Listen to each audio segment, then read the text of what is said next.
You're listening to Mia Horror Stories, and today's story is My Uber Passenger Never Cast a Reflection. The screen will stay completely black, letting your imagination do all the work. No visuals, no noise, just a story that creeps under your skin. Don't skip a second, because every detail builds to the chilling end you won't want to miss. The first thing I noticed wasn't the reflection. It was the condensation. My windshield had that thin winter film on it, a skim of fog that made the streetlights look like they were wrapped in wet gauze.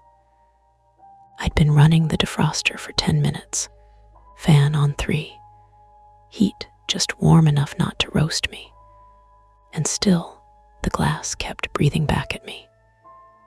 Every time I wiped the inside with the edge of my sleeve, it came back in a slow bloom, like the car didn't want to stay clear. "Come on," I muttered, not because I thought the car could hear me, but because talking out loud keeps your brain from spiraling when you're alone in a moving box at midnight. I was stopped at a red light on 14th Street, a block from U Street, facing east. The city was doing its usual night shift. A Metrobus hissed at the curb. Someone laughed too loud outside a corner store, and a siren turned somewhere far away without getting closer. The smell in my car was stale coffee, and that faint plastic warm scent from the charger brick that never quite cools down. I tapped the glass again with my sleeve. Nothing dramatic, no sudden chill, no lights flickering. Just that persistent fog that wouldn't behave. The Uber app chimed on my dash mount. New request. Pickup, 11th and W name, Miles. Rating, 4.92. Destination, Arlington, Rosslyn area. The little blue line drew itself across the map like it had somewhere important to be. I hesitated for half a second, thumb hovering over accept, and in that pause, my eyes flicked to the rearview mirror out of habit. A face flashed there, not mine, not a passenger. My back seat was empty, just the quick, wrong impression of a face where there shouldn't be one, like my brain misfired on a shape. I snapped my gaze to the back seat. Nothing.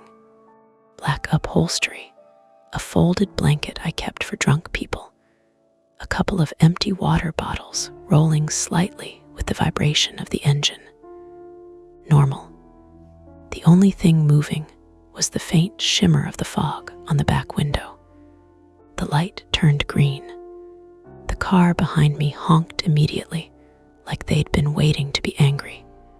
I accepted the ride. That's the hook of it, I guess. A tiny break from normalcy that still had a dozen explanations. My heater was struggling. My mirror caught a poster or a headlight at an angle. My brain invented a face because it was late and I'd been driving for hours. Except it kept happening. I'm not someone who thinks the world is out to get me.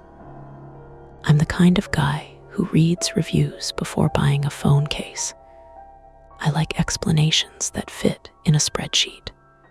My name is Ethan Mercer, 34, male. And at the time, I was driving Uber part-time in Washington, D.C., because my real job, in IT support at a nonprofit paid like it, was still 2011. I had a lease on a Honda Accord I couldn't really afford, and a student loan balance that barely moved no matter how many payments I made. The easy answer to why I was out at midnight on a weekday was money. The private answer was uglier and quieter. I didn't like going home to my apartment when it was empty. Not after the divorce papers, not after the echo of her toothbrush cup still sitting under the sink, because I hadn't had the nerve to throw it away. Driving gave me noise and purpose. It gave me little tasks with clear endpoints. Pick up, drop off, 5 stars, repeat. And if I'm being honest, I had a small fear that didn't feel big enough to say out loud to anyone, that I was starting to miss things, forgetting stuff. Not in the dramatic, can't recognize your own name way. More like walking into a room and not remembering why. Reading a sentence twice, seeing a face in a mirror that wasn't there. My dad started with those kinds of mistakes before the real decline. Everyone joked about it until it wasn't funny. I'd watched him misplace his wallet, then his keys, then the route to grocery store he'd been going to for 20 years. I told myself I was too young to worry about that. But worry doesn't care what you tell it. I turned onto 11th Street, heading north, and the fog on the windshield, finally thinned like it, was satisfied with whatever it was doing. My dash clock read 12:07 a.m. The air outside had that sharp edge you only get in the middle of winter in D.C. Not a soft snow cold, more like a metallic bite. As I drove, my phone's screen brightness dipped, sensing darkness, and I had to squint at the GPS. A little ding from the app reminded me to keep moving toward the pickup. The route took me past a row of brick townhouses with iron railings and those narrow front steps that always look like they belong in a movie. Half the windows were dark. A few were lit with that warm yellow that makes you think of people eating late dinners or falling asleep on couches with the TV on. At 11th and W, the curb was a mess of parked cars and a delivery truck half in the bike lane. I slowed, hazard lights on, scanning for someone looking at a phone. That's the tell. Everyone stares down, then looks up at your headlights like you're an answering machine that might have the wrong message. A man stepped out from the shadow of a tree. He wasn't dramatic looking, not hooded and mysterious, just neat. He wore a dark pea coat that fit correctly, not too big, not too trendy jeans, black shoes with a slight shine. His hair was dark, short on the sides, longer on top like it had been styled earlier, and was now relaxing into itself. He carried a small bag, maybe a laptop, maybe a gym bag, hard to tell. He walked toward my passenger side rear door, then paused, checking the license plate like people do when they're being careful. I cracked the window a couple inches. Cold air poured in, bringing the smell of wet pavement and cigarette smoke from somewhere. "Miles?" I asked. He leaned slightly toward the opening. His face was pale in the streetlight, but not ghost pale, just winter pale. "Yeah," he said. His voice was calm, mid-30s maybe, hard to judge. "Ethan, that's me." He nodded once, like we'd completed a transaction, and opened the rear passenger door. Miles Dawson, 36, male, climbed into my back seat with a kind of quiet confidence that made me think he was used to being in other people's cars. He didn't slam the door. He didn't fumble with the seatbelt. He sat centered, upright, and when he clicked the belt in, it sounded louder than it should have. "You headed to Rosslyn?" I asked, pulling away from the curb. "Yes," he said, "near the Key Bridge Marriott." "Got it." The app confirmed the destination. Estimated time, 12 minutes. For a moment, it was just a ride. The kind of ride I'd done 100 times. A clean passenger, a short trip, probably no weird detour requests. I glanced up at the rearview mirror to check traffic behind me, and that's when I saw it. Or didn't. Miles's face was there, solid, lit by the glow of the streetlights slipping past. I could see his eyes, his nose, the line of his mouth. I could see the shape of his head against the headrest. Behind him, where the rear window should have reflected the interior, where there's usually a faint, doubled image of whoever's in the back seat, there was nothing. Not dark, not shadow, just blank. Like the glass behind him was refusing to participate. I blinked once hard, as if my eyes had something on them. The normal explanation floated up immediately: angle, lighting, tint. My rear window was a little dirty. The glare from the streetlights was messing with contrast. Mirrors do weird things. I adjusted the rearview mirror slightly, tilting it down, then back up. Miles watched me in the mirror, not suspiciously, more like, "Are you okay? Everything all right?" he asked. "Yeah," I said too quickly. "Just this mirror's loose. Sorry." He nodded as if that settled it. "No problem." I turned onto Florida Avenue. The city opened up a bit, wider lanes, fewer pedestrians. The sound in the car was the low hum of tires and the occasional rattle from something in my center console I kept meaning to fix. Miles didn't speak. He wasn't on his phone. I could see his hands resting in his lap. No nervous tapping. No scrolling. He stared ahead, past my head, as if he was watching the road through me. That should have been a relief. Passengers who talk a lot can be exhausting. But the quiet, paired with that blankness in the mirror, made my mind keep circling like a tongue worrying a sore tooth. I checked again. Quick glance. Still no reflection from him. The headrest reflected faintly. The outline of the seat, even the pale rectangle of my own face in the mirror, overlaying the darkness behind. But where his face should have doubled, the mirror showed only the back seat's darkness, as if he wasn't there.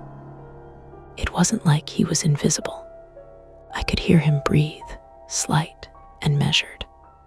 I could smell a faint cologne, something clean, not overpowering, like cedar and soap. I took a slow breath and forced myself to focus on driving. People die in cars because drivers get distracted by stupid things. I'd seen enough near misses to respect that. At the next light, a cyclist rolled up beside me and waited, balanced on one foot. The rider glanced in at me, then past me, and I watched their eyes flick to the back seat, like they registered Miles. So he was there. To other people. World. My phone buzzed a text from my sister. "You awake? Dad S asking about you again." I didn't answer. Not because I didn't care, but because if I answered, I'd have to think about him asking, and I didn't have room in my head for that right then. Miles shifted slightly in the back seat. The seatbelt strap slid against his coat with a soft whisper. "You drive nights a lot?" he asked. "A few nights a week," I said. "Depends. Busy." "Usually." I kept my voice casual. "Tonight's been." "Okay, people still go out like nothing's happening," he said. "What do you mean?" He paused. "I mean nothing. Just," he let out a small breath through his nose, almost a laugh without humor. "Never mind." The light turned green. I drove. For a while, the ride returned to normal. We crossed toward Georgetown, the buildings getting older, prettier, more expensive. The streets narrowed, and the headlights caught the wet shine of brick sidewalks and puddles in the gutter. A couple walked under an awning, shoulders pressed together, their conversations swallowed by the night. Miles's voice came again, quiet. "Do you ever get that feeling, driving like you're watching yourself do it?" I tightened my grip on the wheel without meaning to. "You mean like autopilot?" "Yeah," he said. "Like your hands know what to do, but you're not sure you're the one doing it." I forced a small laugh. "That's just fatigue, man. Happens to everybody." He didn't laugh back. "Does it?" I checked the mirror again, almost involuntarily. Still nothing. At a stop sign near the edge of Georgetown, I found myself looking for other reflective surfaces. My side mirror, the glossy black trim around the window, the faint sheen of the back seat's leather.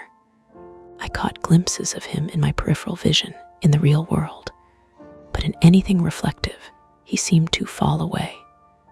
Not like a magic trick, more like a camera refusing to focus. A car behind me flashed its headlights, impatient. I went. We approached the bridge toward Rosslyn. The Potomac below was a dark, moving sheet, and the wind off the water made my car rock slightly when we hit the exposed span. The sound changed here more hollow, the rumble of tires louder against the bridge surface. My phone's GPS voice said, "In 1 mile, keep right."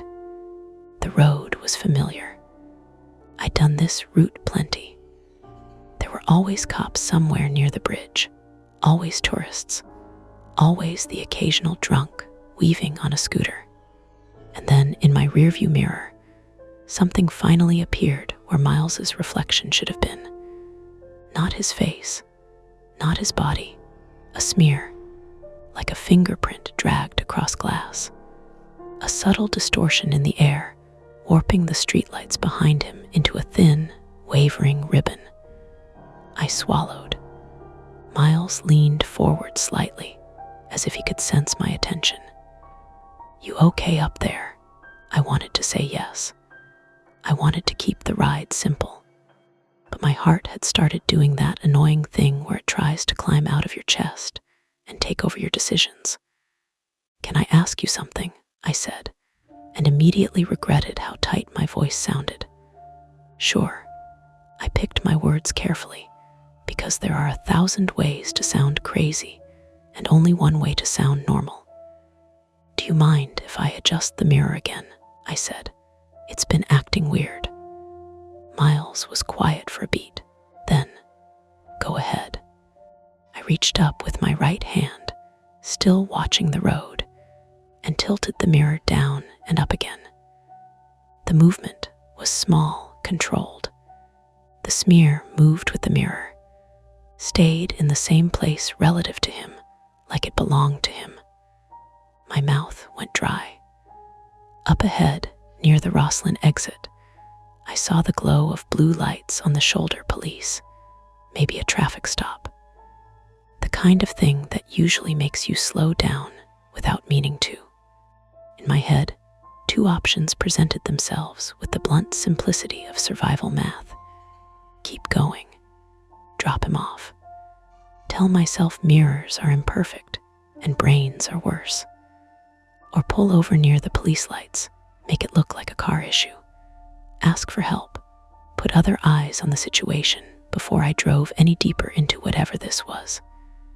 My hands stayed steady on the wheel, but my thoughts weren't. Miles sat quietly behind me, breath measured, as if he was waiting for my decision. The GPS voice repeated, calm and indifferent, "Keep right." And I had to choose. I didn't take the Rosslyn exit. I don't remember making the decision in some heroic, cinematic way. I just felt my right hand drift, slow but definite, and the car edged toward the shoulder instead of the ramp. The blue lights ahead painted the wet asphalt in jittery pulses. A Virginia State police cruiser sat behind a stalled SUV with its hazards blinking weakly. Miles leaned forward slightly. "You missed the turn." "Yeah," I said, already flicking on my hazard lights. "Engine S been acting weird. Figured I'd check it before I crossed the bridge fully." That was half true. The engine had been fine all night, but if I needed a reason, that one sounded practical. He leaned back again. "We're close." "I know." I pulled in about 30 yards behind the police cruiser, leaving space. The wind off the river rocked the car again, harder this time. My dashboard clock read 12:19 a.m. The officer near the SUV glanced over at me, assessing. His hand rested casually near his belt, but not tense. I rolled my window down halfway. Cold air flooded in, sharp and metallic. I turned in my seat. "Look," I said, keeping my voice level, "I'm not trying to be weird. I need to check something." Miles's eyes held mine for a second longer than comfortable. They were brown, ordinary, no flicker, no twitch. "Check what?" he asked. "Mirror," I said before I could stop myself. A pause, not dramatic, just long enough to feel like it meant something. "What about it?" he asked. "I think it's distorting things. I just want to step out and look at the back window from outside." "You're pulling over because of a mirror." His tone wasn't mocking. It was measured, almost clinical. "I've been driving for hours," I said. "I'd rather not cross into Arlington if something's off." He studied me. "You seem anxious." "I'm fine." "You're not." Words weren't aggressive. They were observational. That made them worse. I pushed the door open. The wind shoved it back toward me, and I had to brace it with my shoulder as I stepped out. The cold slapped my face hard enough to clear my head a little. The officer near the SUV called out, "Everything all right?" "Yeah," I said, raising a hand. "Just checking my car." He nodded once and went back to the stranded driver, a woman in a puffer jacket clutching her phone. I walked around to the rear of my car. The taillights glowed red against the damp pavement. The rear window was slightly fogged from inside, but not opaque. I leaned down and looked through it. Miles sat exactly where he should be, upright, seatbelt on, hands folded loosely. He was looking down at his phone now, screen dim. I shifted slightly to change the angle. The glass reflected me faintly, my coat, my face, the police lights flashing behind. And him. For a second, I saw his reflection in the rear glass, faint but present. A normal double image. Nothing missing. Nothing smeared. I exhaled, a laugh escaping before I could stop it. "Idiot," I muttered to myself. Fatigue, glare, anxiety, that's all it was. I straightened and walked to the driver's side door. When I got back in, Miles didn't look up. "All good?" he asked. "Yeah," I said, a little too brightly. "Just fog. Looks fine from outside." "That's good," he said. I adjusted the mirror again. Blank. The rear window behind him was just darkness. No reflection of his face. No faint double of his shoulders. The headrest still reflected. The shape of the back seat still reflected, just not him. My stomach tightened. I glanced back physically, twisting in my seat. He was there, solid, breathing. I looked back at the mirror, nothing. I felt a spike of heat in my chest that had nothing to do with the heater. "Okay," I said under my breath. "Okay what?" he asked. I forced a steady inhale. "Have you had anything to drink tonight?" He blinked slowly. "No, any," I hesitated. "Any medications? Anything that would, I don't know, mess with lighting." "Mess with lighting." His voice stayed calm, but I saw his jaw tighten slightly. "I'm just asking. Are you feeling all right?" he asked. The words landed too cleanly. The officer's blue lights strobed through the cabin, slicing across Miles's face. For a fraction of a second, in the mirror, I saw the smear again, thin, warping, like heat rising off asphalt. Then it was gone. "I need you to step out of the car," I said. He stared at me. "I'm sorry. I just need to make sure everything's okay." "Outside, with the glass. You already checked. I need to check with you out of the seat." Silence filled the car, thick and mechanical. The engine hummed. The wind rattled something loose under my hood. Miles's expression changed, not anger, not fear, calculation. "You think I'm doing something?" he asked quietly. "I don't know what I think." "You're accusing me of what?" "I'm not accusing you of anything. You just asked me if I'm on medication that affects lighting. I swallowed. I'm trying to figure something out. What? I didn't answer. He looked past me toward the police cruiser. You want to involve them?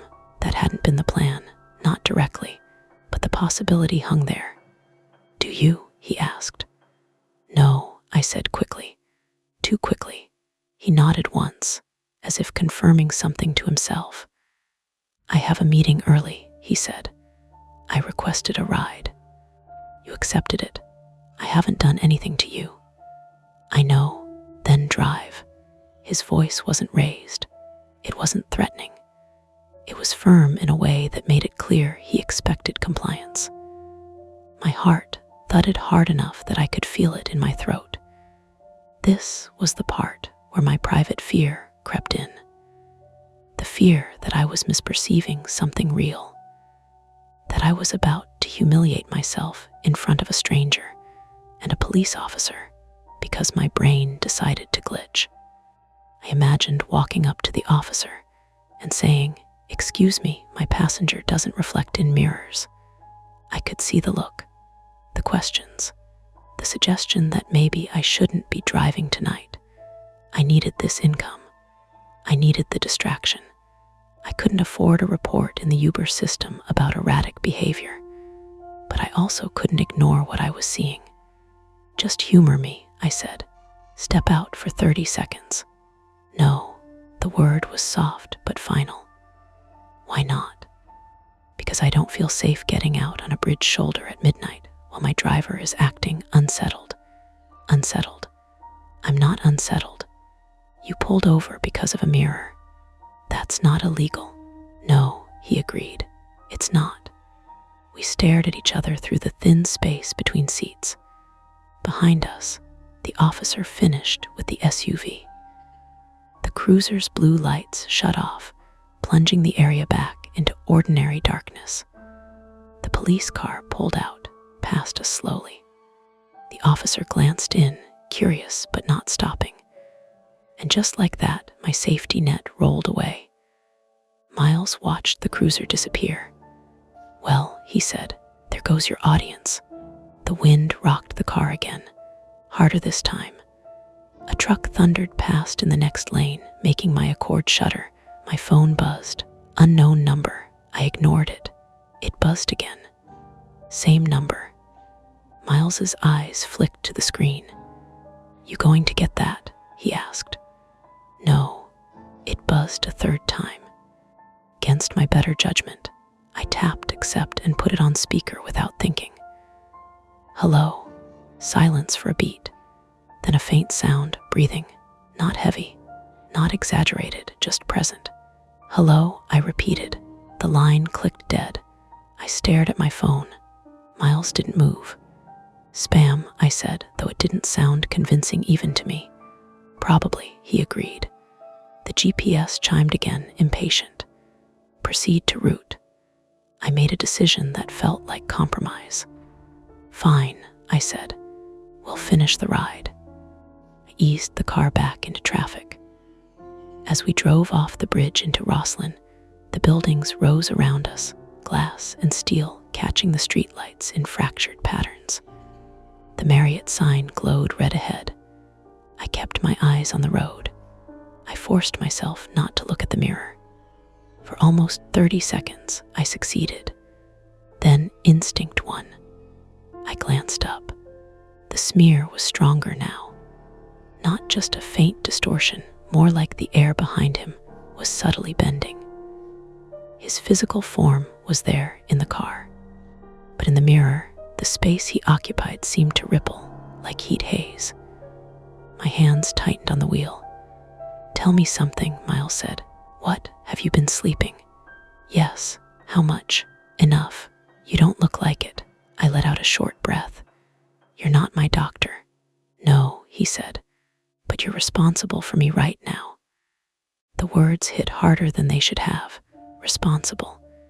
If I was losing it, even a little, that wasn't just my problem. It was his too. We approached a red light at Northland Street. The Marriott was 1 block away. My phone buzzed again. Same unknown number. And this time, a text followed. "You're looking at it wrong." The message preview flashed across my screen before I could stop it. My chest tightened so fast it almost hurt. Miles saw it. I knew he saw it from the way his eyes flicked down. "Friend of yours?" he asked. I didn't answer. Another text. "Mirrors only show what's behind you." I felt a thin thread of panic unravel in my gut. Hit the brakes a little too hard as the light changed, earning a honk from the car behind me. "Pull over," I said. "We're almost there," Miles replied. "Pull over," I repeated, but this time it was to myself. I veered into a narrow side street just before the hotel entrance, tires splashing through a shallow puddle. I stopped under a dim street lamp. The engine idled. My phone buzzed again. Look forward. I didn't want to. I didn't. I stared straight ahead at the windshield. The glass was clear now. No fog, just the empty street stretching in front of me. Then, slowly, I shifted my eyes not to the mirror, to the windshield itself. For a fraction of a second, in the faint reflection of the dashboard lights on the glass, I saw something where my own reflection should have been. A gap, not Miles, not a smear. A space where my face should have faintly echoed back at me. I blinked hard. It was gone. My breath came shallow. Behind me, Miles's voice was very steady. "You see it now, don't you?" I didn't turn around. "What do you want?" I asked, my voice thin. "I want to get out of this car," he said. The passenger side rear door handle clicked, and I realized I had hit the child lock earlier in the night without thinking. The door didn't open.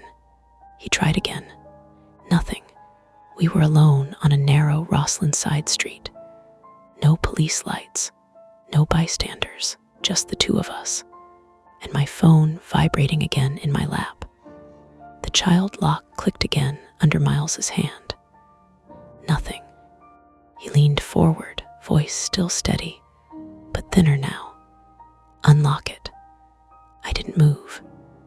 The narrow side street we'd pulled onto ran parallel to North Lynn Street, 1 block west of the Marriott. To our right was a low concrete parking garage entrance with a metal roll-up gate halfway down. To our left, a line of bare trees and a strip of sidewalk that led back toward the bridge. A single street lamp flickered overhead, not dramatically, just a faint pulse like it couldn't decide how bright it wanted to be. My phone buzzed again in my lap. "You locked him in." My throat tightened. "Unlock it," Miles repeated louder now. "This isn't funny." "It's not funny," I said. My voice sounded far away to me, like I was hearing it through a wall. Another buzz. "Now you're both behind something." "Who's texting you?" he asked. "I don't know." That's not an answer. I forced myself to look at the rearview mirror. The smear was there again, faint, but unmistakable, like heat rising from asphalt behind his head. It shimmered slightly with each pulse of the street lamp. "You can see something, can't you?" he asked. I didn't respond. "Is it me?" he pressed. The question hit too close. "Just hold on," I said, fumbling for the child lock switch on the driver's door. My fingers felt clumsy, like they belonged to someone else. I flicked the lock off. "There," I said. He pulled the handle. The door opened a few inches before I instinctively hit the central lock button. The click echoed loud in the small space. He froze. "You just locked it again." "I didn't mean to." "You did." "I didn't." My heart was beating so hard my vision felt slightly narrowed at the edges. He leaned forward until his face was level with my shoulder. I could feel his breath on the side of my neck now. "Listen to me," he said lower. "You're not well. You don't get to say that. You're seeing something that isn't happening. You don't know that." He held my gaze in the mirror. For a second, just a second, I saw his reflection fully. Clear, crisp, no distortion. Then the smear rolled back over it like oil over water. I sucked in a breath. "Okay," I said abruptly. "We're going somewhere with more light." "Good," he replied quickly. "Yes, that's good." Attempt 1. I pulled out of the side street and turned right onto Northland Street. The Marriott's red sign glowed to my left now. Instead of pulling into the hotel loop, I drove past it and made a left at the next light, heading toward Wilson Boulevard, where the buildings were taller and the storefronts brighter.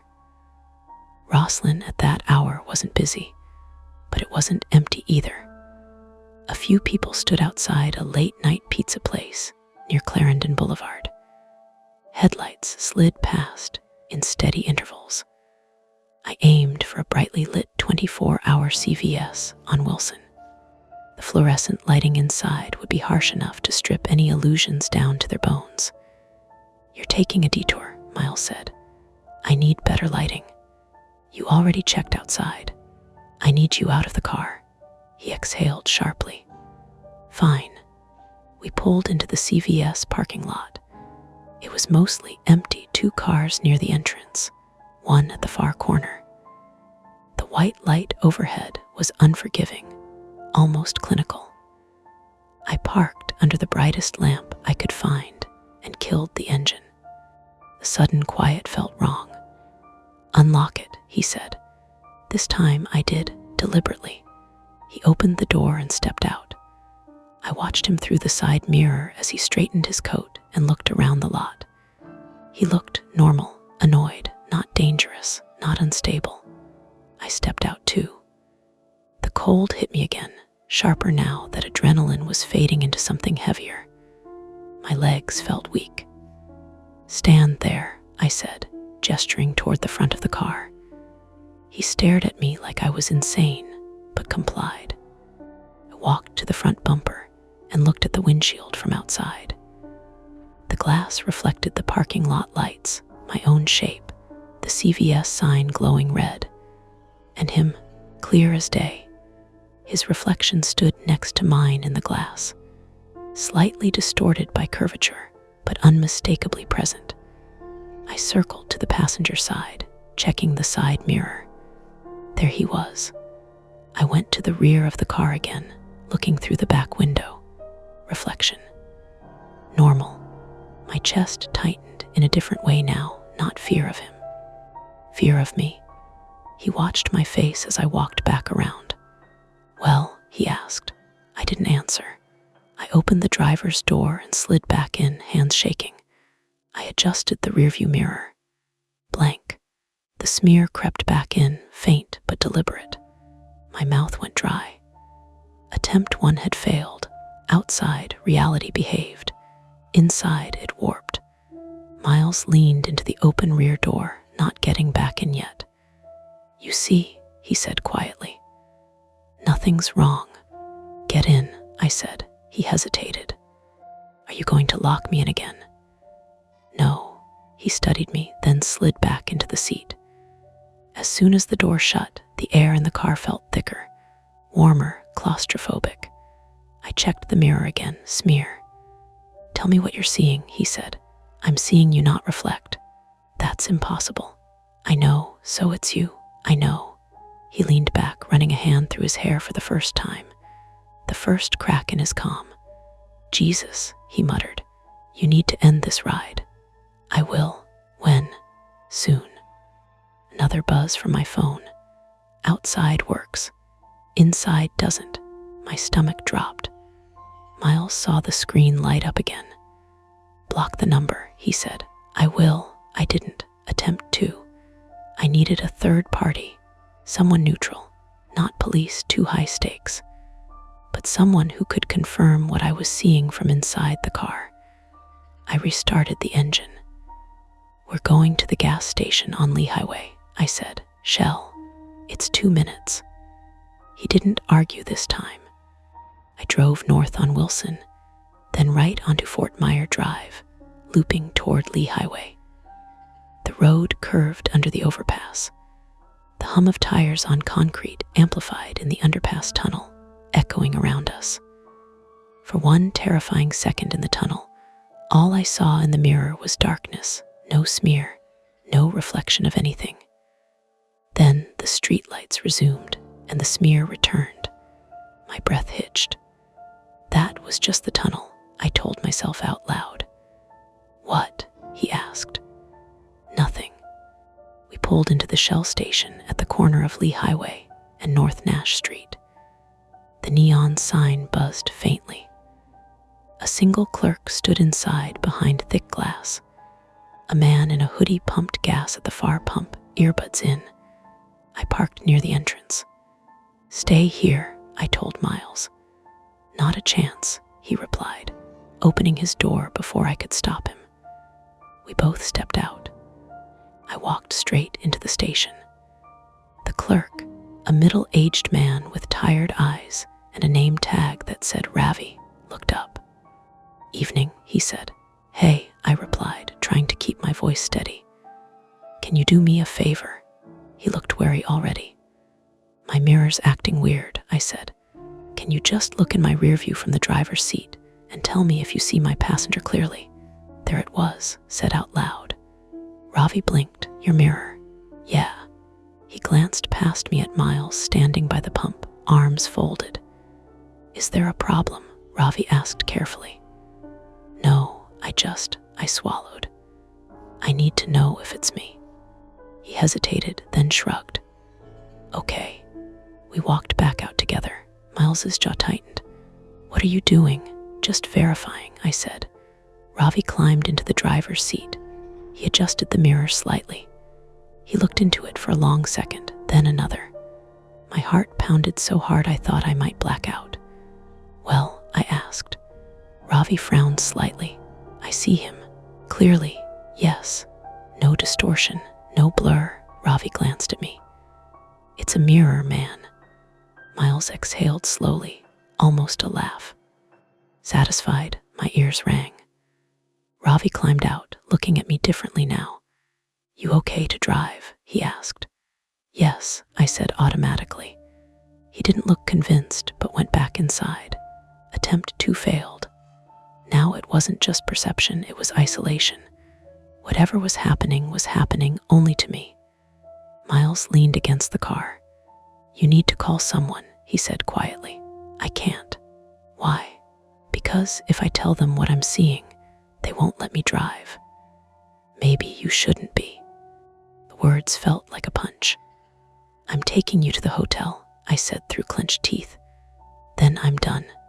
He watched me for a long second, then nodded. We got back in. As soon as the doors shut, the smear returned in the mirror like it had been waiting. My hands trembled on the steering wheel. My head throbbed behind my eyes, a dull pressure that felt like a migraine building. We pulled back onto Lee Highway, heading south toward the Marriott. Halfway down Fort Myer Drive, my phone buzzed again. I didn't look. Then it buzzed again, and again, relentless. Finally, I snapped and glanced down. A flood of messages from the unknown number. He's not the problem, you are. You're behind something. Look again. My vision tunneled. Stop looking at your phone, Miles snapped. I'm not, you are, and you're swerving. I jerked the wheel slightly to correct. For one horrible second, headlights filled my windshield, an oncoming car in the adjacent lane as I drifted. I corrected hard. The tires screeched. Our fishtailed slightly on damp pavement before stabilizing. The other driver honked long and furious. My heart slammed against my ribs. That's it, Miles said sharply. Pull over, now. I did. Not in a controlled way. I jerked into a narrow turnout near the base of the bridge ramp, tires bumping the curb. The engine idled rough. I stared at the windshield. In the faint reflection of the dashboard lights, I saw myself. Clear. Behind me, nothing. Not Miles. Not a smear. Just empty back seat. My stomach dropped so fast I thought I might throw up. Slowly, deliberately, I turned my head. Miles was there, solid, breathing, eyes locked on me. You saw it, he said. I couldn't speak. You saw yourself without me." My phone buzzed one final time. I looked down. A single message. "Now you can't go back." At that exact moment, my dashboard lit up with a warning chime. "Engine overheat, pull over safely." Steam began to curl faintly from under the hood, and we were at the base of the Key Bridge ramp again, traffic streaming past on either side. No easy shoulder, nowhere safe to abandon the car. Retreat wasn't an option anymore. The car wasn't going anywhere. The engine warning light didn't blink. It glowed. "Engine overheat, pull over safely." Steam began pushing out from under the hood in thin, uncertain threads that turned thicker by the second. The smell followed a sweet, chemical tang of hot coolant and something metallic. We were at the base of the Key Bridge ramp, where Fort Myer Drive bends and traffic splits. Cars streamed past on both sides, headlights carving white streaks through the damp air. There was a narrow shoulder, barely a car's width, hugging a concrete barrier. I eased us onto it. The engine coughed once, then again. "Turn it off," Miles said sharply. I did. The sudden silence inside the car was violent. No engine hum, just the hiss of steam and the roar of traffic 5 feet away. My hands were shaking so badly I had to press them against my thighs to steady them. "Pop the hood," he said. I pulled the latch. "You stay inside," he added. "No," I said automatically. "I'm not. Stay inside," he repeated firmer. "You're not steady." He opened his door and stepped out into the rush of wind and passing cars.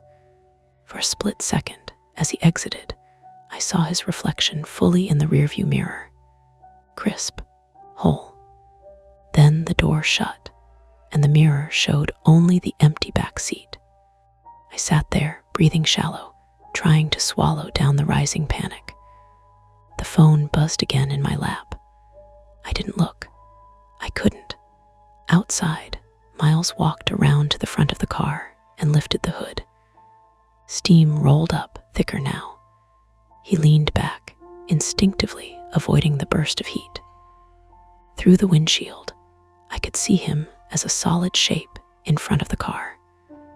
But in the faint reflection of the dashboard lights on the glass, his form flickered, like it couldn't decide whether to be there. "You're doing this," I whispered to myself. The thought hit me like cold water. Not him, not mirrors, me, the texts, the angle of reflections, the overheating, the near accident. I grabbed my phone. The latest message glowed on the screen. "Look forward." My pulse pounded in my ears. I looked at the windshield. For a second, all I saw was steam drifting past the hood and Miles's outline moving in the glow of headlights. Then, faintly, I saw my own face reflected in the glass. And behind me, nothing. Not empty back seat. Not smear, just black. Like something had erased the space where depth should be. My throat closed. Another message.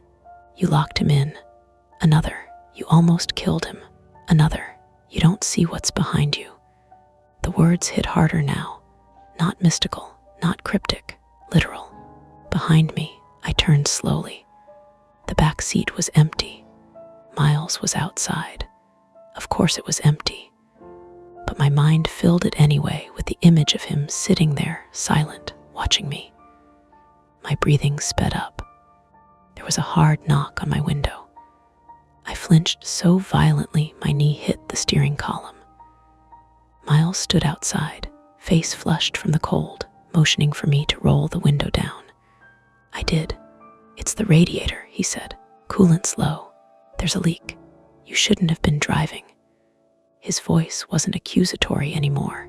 It was practical. "I didn't see any warning," I said. "You were distracted." That landed. Another car blasted its horn as it passed too close to the shoulder. "And stay here," he continued. "It's not safe. There's nowhere else. There's a turnout up the ramp. 50 yards. If we push it with the engine off, we can coast. Push it, I repeated, staring at him.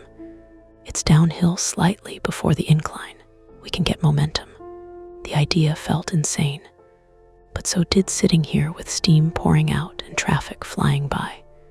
My phone buzzed again. I snapped. I unlocked it and dialed the unknown number back. It rang once, twice, then connected. Breathing. The same soft, controlled breathing. "Who is this?" I demanded. Silence. "Stop texting me." A faint click. The call ended. Another text arrived immediately. "You can't see yourself clearly." My chest tightened. Miles was watching my face through the open window. "What are they saying?" he asked. I looked at him. Really looked. Solid, real, concerned. "They're saying I can't see myself clearly," I said. He exhaled slowly. "Okay," he said. "Listen to me. You're exhausted. You're panicking. And someone is messing with you. How would they know where I am? You're driving with the Uber app open. Your phone number's attached to your profile. Anyone you've driven tonight could have saved it." The idea hit like a slap. A passenger, not him. Someone earlier, watching, texting, playing on my fear. My stomach dropped. "I had a guy earlier," I said slowly. "Union Station." He kept asking weird questions about night driving. Miles nodded. "There you go." Pieces started to click into place, not neatly, not comfortably, but enough to feel less supernatural. But that didn't explain the mirror. Or did it? My mind raced back to the tunnel. The lighting shifts, the angle of the rear view, the way the interior light and dashboard glow reflected at night, the way fatigue makes your eyes lag, your brain fill in gaps. I closed my eyes for a second. Too long. When I opened them, headlights were filling the windshield. A truck was drifting slightly toward the shoulder. "Miles," I shouted. He jumped back just as the truck roared past, inches from the open door. The wind slammed it partially shut. "That's it," he snapped. "We move now." He closed the hood and ran back to the driver's side. "Put it in neutral," he said. "Release the brake slowly." "You're serious?" "Yes." Traffic thinned for a brief gap. "Now," he yelled. I shifted into neutral and eased off the brake.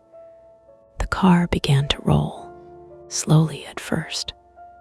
Miles pushed from the driver's door frame, then moved to the rear quarter panel as we gained slight downhill momentum. The steering wheel felt loose without engine power. The brakes were heavy. Cars honked as they passed, confused by the slow-moving sedan on the shoulder. "Keep it straight," he shouted. "I am." The incline toward the ramp loomed ahead. We were losing speed. "More," he grunted, pushing harder. I felt the car slow, then stop, halfway between shoulder and turnout. Traffic on both sides. Nowhere to go. My heart pounded so hard my vision blurred. "We're stuck," I said. "No," he said through clenched teeth. "We're not." He moved behind the car and put both hands on the trunk. "On 3, he said. "Release brake and steer right. There's traffic." On 3, a gap opened. 1, 2, 3, I released the brake. He shoved with everything he had. The car lurched forward, tires bumping over rough pavement. I cranked the wheel right. We rolled into the narrow turnout just as headlights surged past where we'd been. I slammed the brake. Silence, except for my ragged breathing. Miles stumbled forward, catching himself on the trunk. He leaned over, hands on knees, sucking in air. For a long moment, neither of us spoke. Then I looked at the mirror. It reflected the empty road behind us. No smear, no distortion, just night. I turned slowly. Miles was still outside, breathing hard. I checked the windshield reflection. Face stared back at me.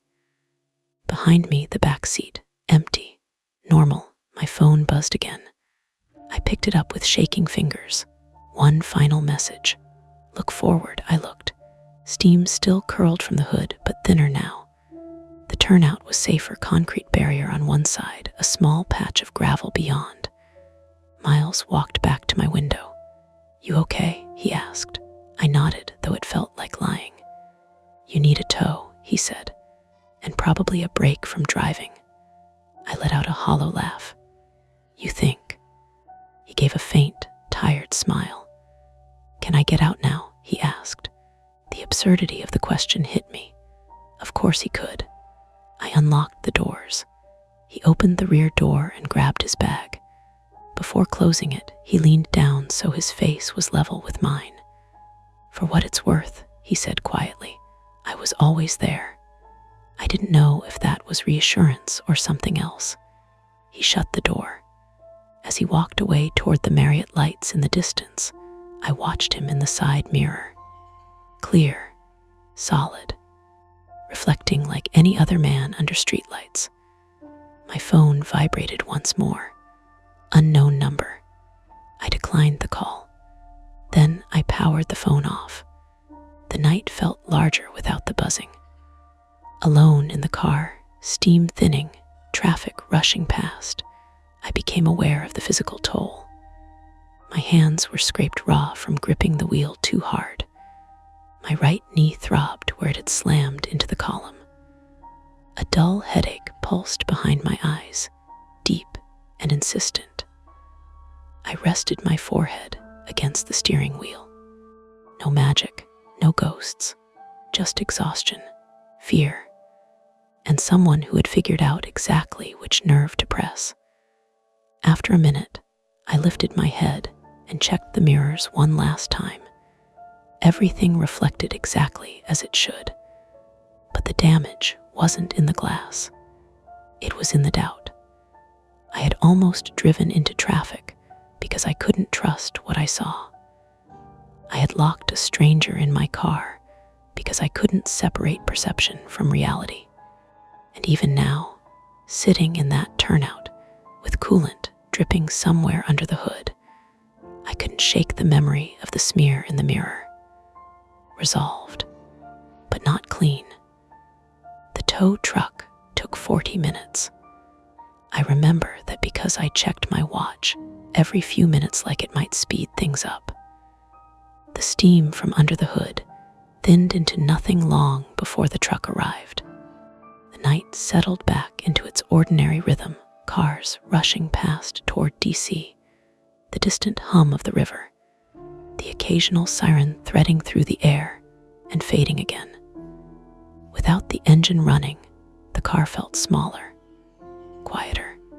The adrenaline crash came in waves. My hands wouldn't stop trembling. I kept flexing my fingers, watching the skin around my knuckles where I'd scraped them pushing the car. Tiny crescents of red where the steering wheel's stitching had dug in too hard. I powered my phone back on after 10 minutes. No new messages.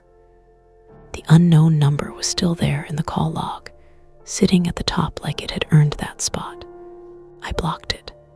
Then I deleted the thread. Then I stared at the empty screen, as if that should feel like something definitive. When the tow truck finally pulled up, the driver, a heavy-set guy in his late 40s with a beard and a reflective jacket, climbed down slowly and assessed the car. Overheat? He asked. Yeah, I said. He nodded like that was the least surprising thing in the world. Radiator hose probably cracked. Happens more when it's cold. People don't notice the slow leak until it's too late. I nodded, grateful for the normalcy of mechanical failure. Something that could be unscrewed and replaced. He winched the car up onto the flatbed with methodical movements. The metallic clank of the hook, the whine of the cable, the solid thud as my accords settled into place. It all felt grounding. Where to? He asked. Apartment, I said automatically. Then I hesitated.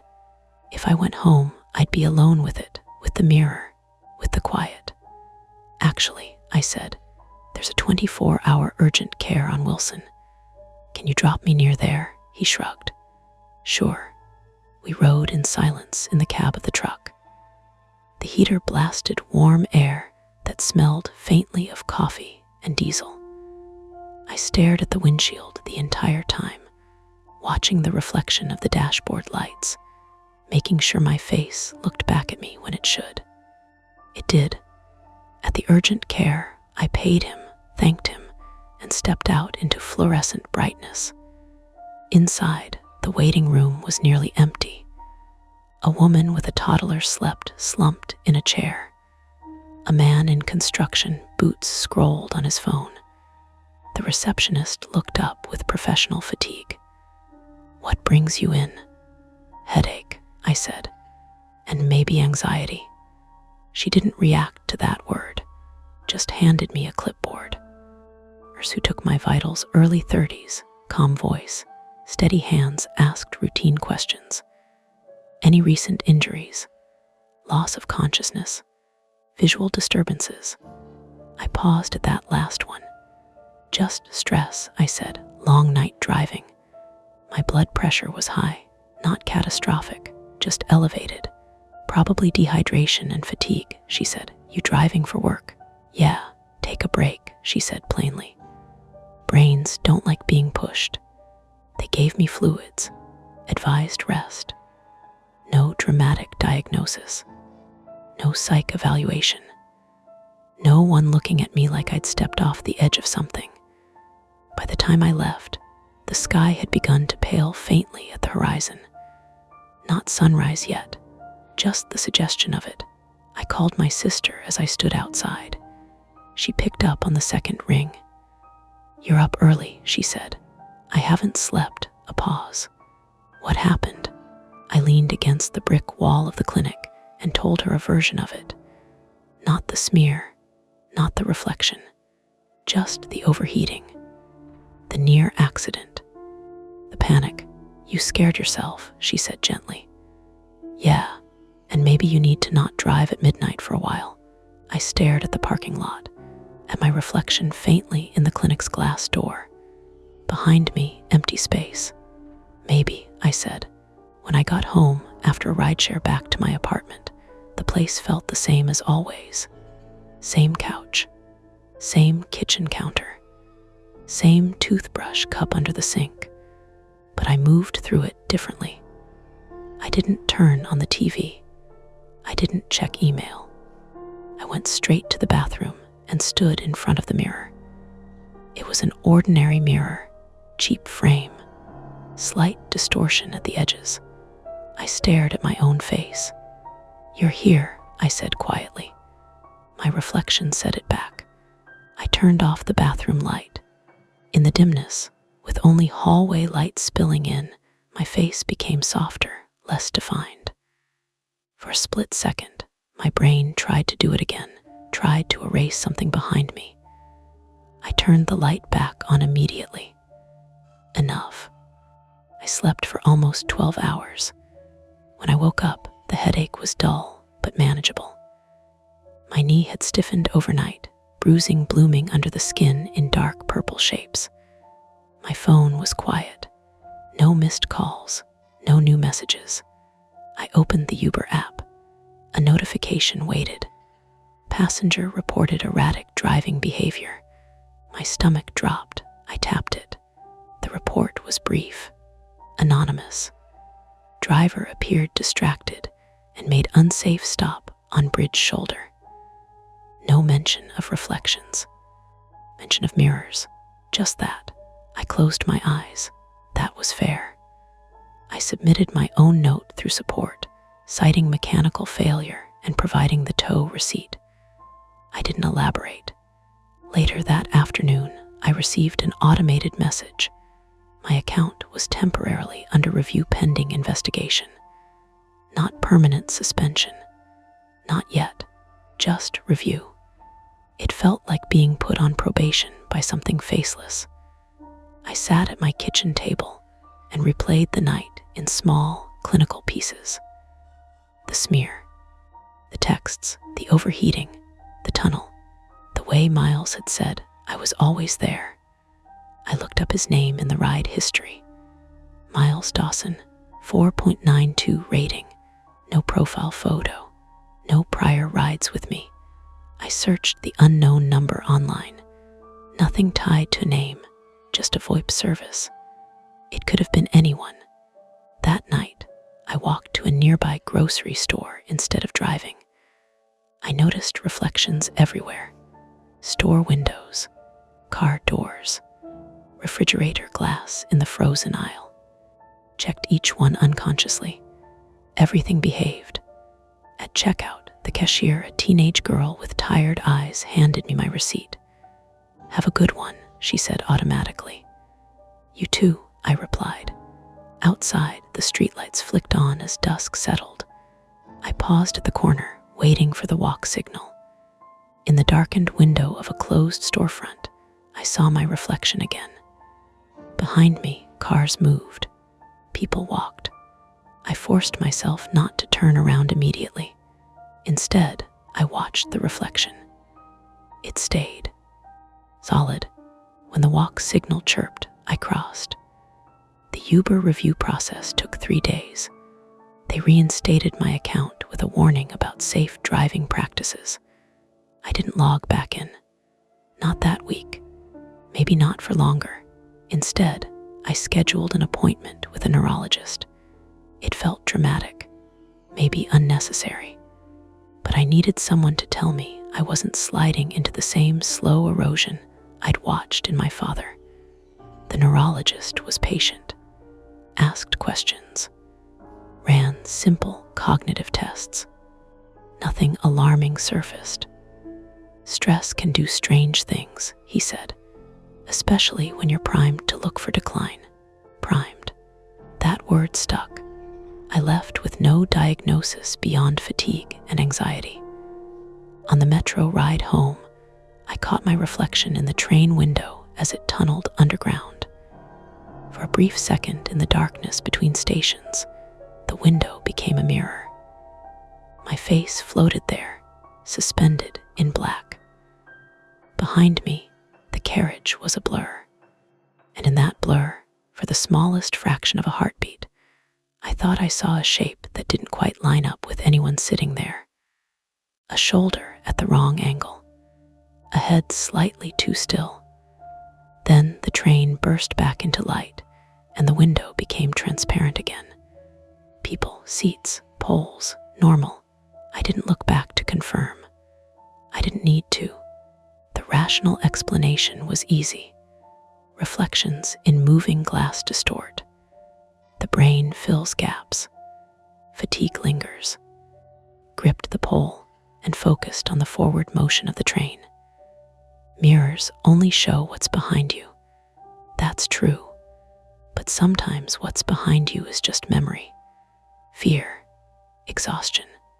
And sometimes, if you stare long enough, your own mind becomes the thing that refuses to reflect clearly.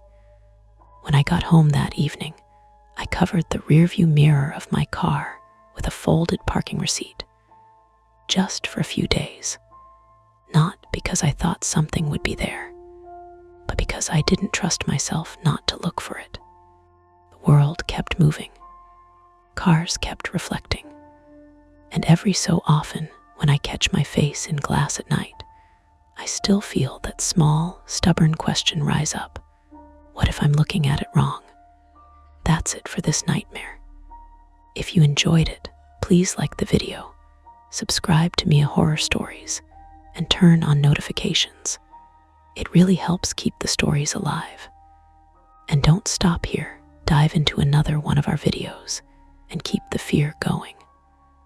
Welcome to Mia Horror Stories. To make it easier on your eyes, this video plays against a black screen, so you can close your eyes, get comfortable, and let the story take over. But don't relax too much. The ending might just catch you off guard. Stay with me until the very last word. The first thing that felt wrong was the receipt. Not the order itself, late night burrito bowl, extra guac, 2 churros like someone was trying to bribe their own insomnia. That part was normal. It was the address line that made my thumb pause on the screen. Delivery. 14.5 Larchmont Spur. My app did that little spinning wheel like it was thinking hard, then dropped a pin in the middle of a river.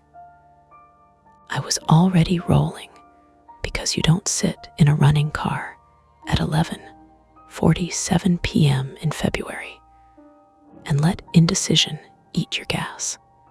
The heater was half working.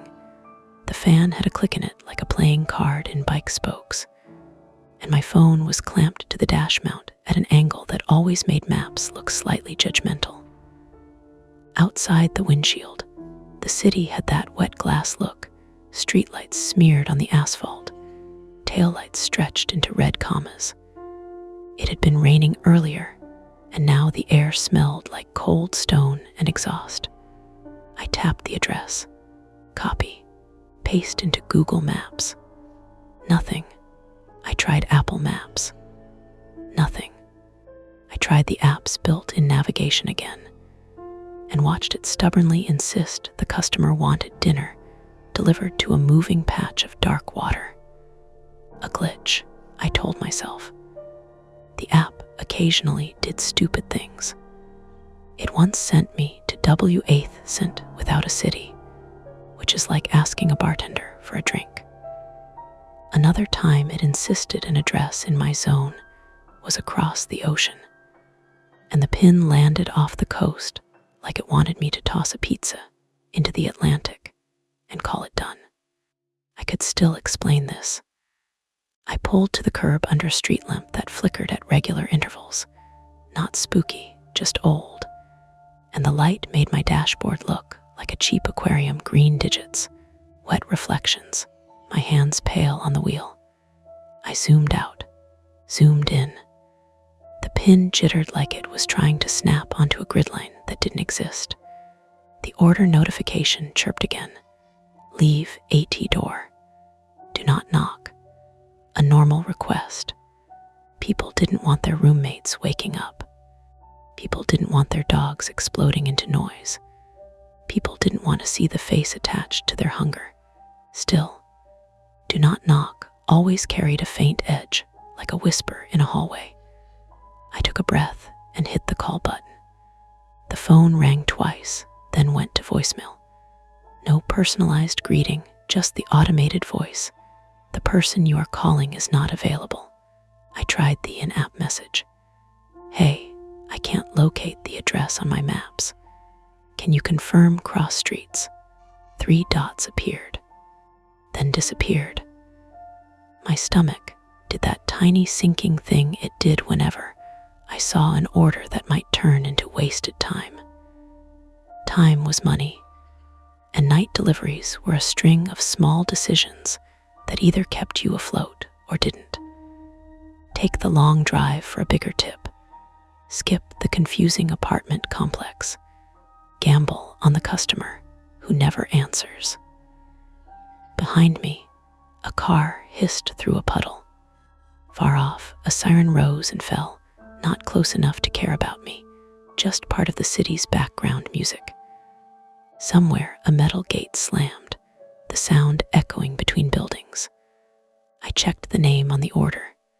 Avery, no last initial. No profile photo. That wasn't unusual, but it didn't help. The app timer ticked. Deliver by 12:06 a.m. A small break from normalcy, I reminded myself. Explainable. Address formatting error. 14.5 could have been 14.12, and some systems hated fractions. Spur could be a private road or a dead-end service lane. Maybe it was behind a building and the pin was wrong. I typed Larchmont Spur into a regular browser search. It suggested Larchmont Avenue, Larchmont Boulevard, Larchmont Station. No spur. I stared at the receipt again. The restaurant had printed it without flinching, which meant the address had passed through at least one system without anyone's eyes catching. Or maybe it had caught and they didn't care because their job ended at the counter. A horn beeped behind me. Not angry, just the quick polite tap that meant I was blocking a spot someone wanted.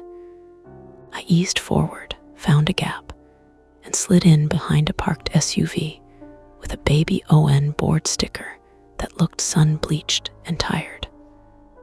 I opened the insulated bag and checked the food, more out of habit than suspicion. The paper bag was warm against my fingers. It smelled like cilantro, lime, and fried sugar. The churros were in a small box with cinnamon dust on the seams. Everything normal. And then there was the other thing. Tucked under the handle, stapled to the paper bag like an afterthought, was a second slip of paper, not the restaurant receipt. It was thinner, white and plain, like torn printer paper, and someone had written on it in clean block letters. Use Service Road. No lights. My first thought was, the customer left a note at checkout. Some places allowed that. Sometimes it printed.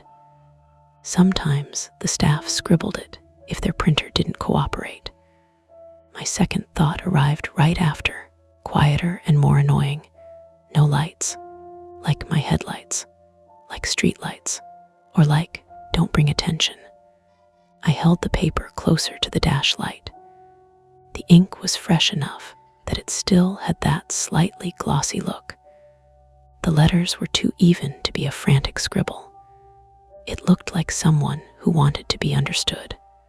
I set it on the passenger seat, face up, and stared at it longer than I meant to.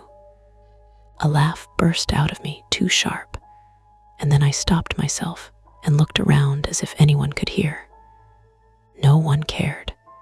People at midnight moved through their own bubbles of purpose, keys, smoke, the quick shuffle from car to door. I wasn't scared. Not yet. I was irritated. And a little curious in a way I didn't like admitting. That was my flaw, if you could call it that. Curiosity that didn't know when to keep its mouth shut. It was why I clicked on news articles about home invasions, and then regretted it at 2 a.m. It was why I said yes to dares as a kid, and then acted surprised when I got hurt. It was why I kept doing night deliveries, even after my mother asked me, more than once, in that careful tone of hers, if I couldn't just do it during the day. My private fear wasn't ghosts or monsters. It was simpler and more embarrassing. It was being stuck somewhere with a dead phone and no one answering. Not dramatic stranded in the desert stuff, just modern helplessness. The kind where you're on the side of a road with a flat tire and you realize you don't remember any numbers because your brain outsourced that to a glass rectangle. The kind where your location is shared, but the blue dot is wrong. The kind where you can see houses and lights and people and still feel invisible because you can't make the system connect you to help. I checked my battery. 23%. I had meant to bring my charger in from the apartment. I had left it plugged into the wall next to my bed like a bad habit. My car charger had died 2 weeks ago, and I kept forgetting to replace it because I kept thinking, it'll be fine for one more shift. The app buzzed again with a message. Avery, you're close. Take the service road. That was it. No cross street. No clarification. Like service road was an obvious choice the way the highway was obvious. I typed back, can you send a pin or nearest intersection? My maps aren't finding Larchmont Spur. 3 dots, then nothing. I looked at the map again, and now that I was paying attention, the pin wasn't just in the river. It sat at the edge of a dark strip that ran parallel to the water, like a maintenance path. A line of nothing between a rail yard and the riverbank. The kind of road you didn't drive unless you had a reason. My app offered an estimated route anyway. It highlighted streets I recognized, then ended with a pale gray line that wasn't labeled, just a suggestion of asphalt. The city on either side of me felt suddenly more present. The hum of my engine, the faint rattle in my door, a bus sighing at a stop somewhere, kneeling down, its hydraulics complaining. A couple laughing too loudly as they crossed a street, their voices bouncing off storefront glass. I could go home, I told myself. I could cancel, mark it undeliverable. The app had a button for that, buried under menus like it wanted you to feel guilty for using it. But I also pictured the order total and the potential tip. Late night orders were sometimes generous, and if I didn't deliver it, I'd still smell cilantro in my car for hours, like a reminder. My phone vibrated again. Avery, do not call. Just drop it at the door. Use the service road. You'll see the gate. A gate. Okay. That was at least a concrete thing. I swallowed, suddenly aware of the dry taste in my mouth. I hadn't eaten since late afternoon. I lived off gas station coffee and the occasional fries someone forgot to pick up, which was sad and also true. A car pulled up beside me and idled. The driver glanced over, not aggressive, just a quick check on why someone was sitting with their interior light on. Their face was lit blue by their own phone. When they looked away, I felt weirdly alone again. I started the car properly, shifted into drive, then paused with my foot on the brake. In my rearview mirror, my eyes looked tired. I'd been doing deliveries on and off for almost a year, ever since my day job at an event company started cutting hours, and then cut me entirely. My name is Mason Reed, 28 male, and I'd gotten good at the small rituals that kept night work feeling normal. Lock the doors, keep the bag zipped, don't step inside anyone's house, even if they insist, trust your gut, but also don't be dramatic. I wasn't brave. I wasn't reckless. I was just a guy trying to make rent without thinking too hard about what that meant after midnight. I did a quick mental check, like I always did when something felt off. Keys, in ignition, lit back pocket, pepper spray, center console. Legal, cheap, and probably useless if it came to it, but it made my hand feel less empty. Phone, 22% now. Food, warm. Weather, cold. Police, not my friends, but not my enemies. If I called them because Google Maps doesn't have this address, I knew exactly how that conversation would go. They'd ask if someone threatened me. I'd say no. They'd tell me not to trespass on private property.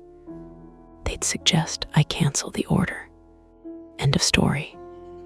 Which left the decision exactly where it started, with me. I turned the volume up on the radio, not because I needed music, but because I needed another sound in the car that wasn't my thoughts.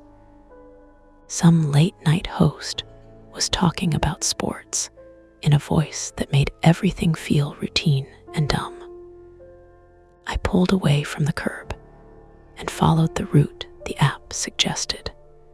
The streets near downtown were still awake, bars spilling noise, clusters of smokers under awnings, delivery vans double, parked with hazard lights blinking like slow heartbeats. I drove through familiar intersections, past the same mural of a giant orange cat I'd passed 100 times, past a convenience store where the clerk always nodded like we shared a secret. Then the buildings thinned. The lights spaced out. Warehouses replaced apartments. The river smell came back, mud and metal and old water. Streetlights here were taller and fewer, their pools of light separated by long stretches of dimness that made the road feel like it was being revealed to me in pieces.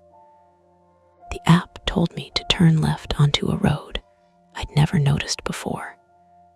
There was no sign that said Larchmont Spur, just a narrow entrance between a chain-link fence and a concrete barrier. A small reflective marker that might have once had a number, but now just shone blankly when my headlights hit it. A service road. My phone screen dimmed briefly, then brightened again. 20%, like it was counting down for my attention. I slowed, looking for a reason to not do this. A no trespassing sign, a locked gate, a clear dead end. Something that would let me tell myself honestly that I tried. Instead, I saw what Avery had promised. A gate, metal, sliding, half open like someone had left it that way on purpose. No padlock visible. No security booth. Just an opening wide enough for my car. Beyond it, the road continued, hugging the dark line of the river on one side and the rail yard on the other.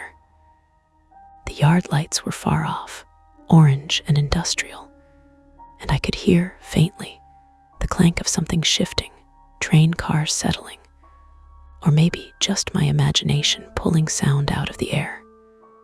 My hands tightened on the wheel. I stopped at the gate, engine idling, headlights washing the gravel and weeds in front of me. My car's beams made the world ahead look like a narrow tunnel. If I drove through, I was committing. Not to danger necessarily, but to being somewhere I couldn't easily explain if something went wrong. If I didn't, I'd cancel and go back to the bright streets and tell myself I was smart. My phone buzzed one more time. Avery, please. I'm watching the road. Don't waste time. I stared at the message until the screen went dark and my reflection stared back.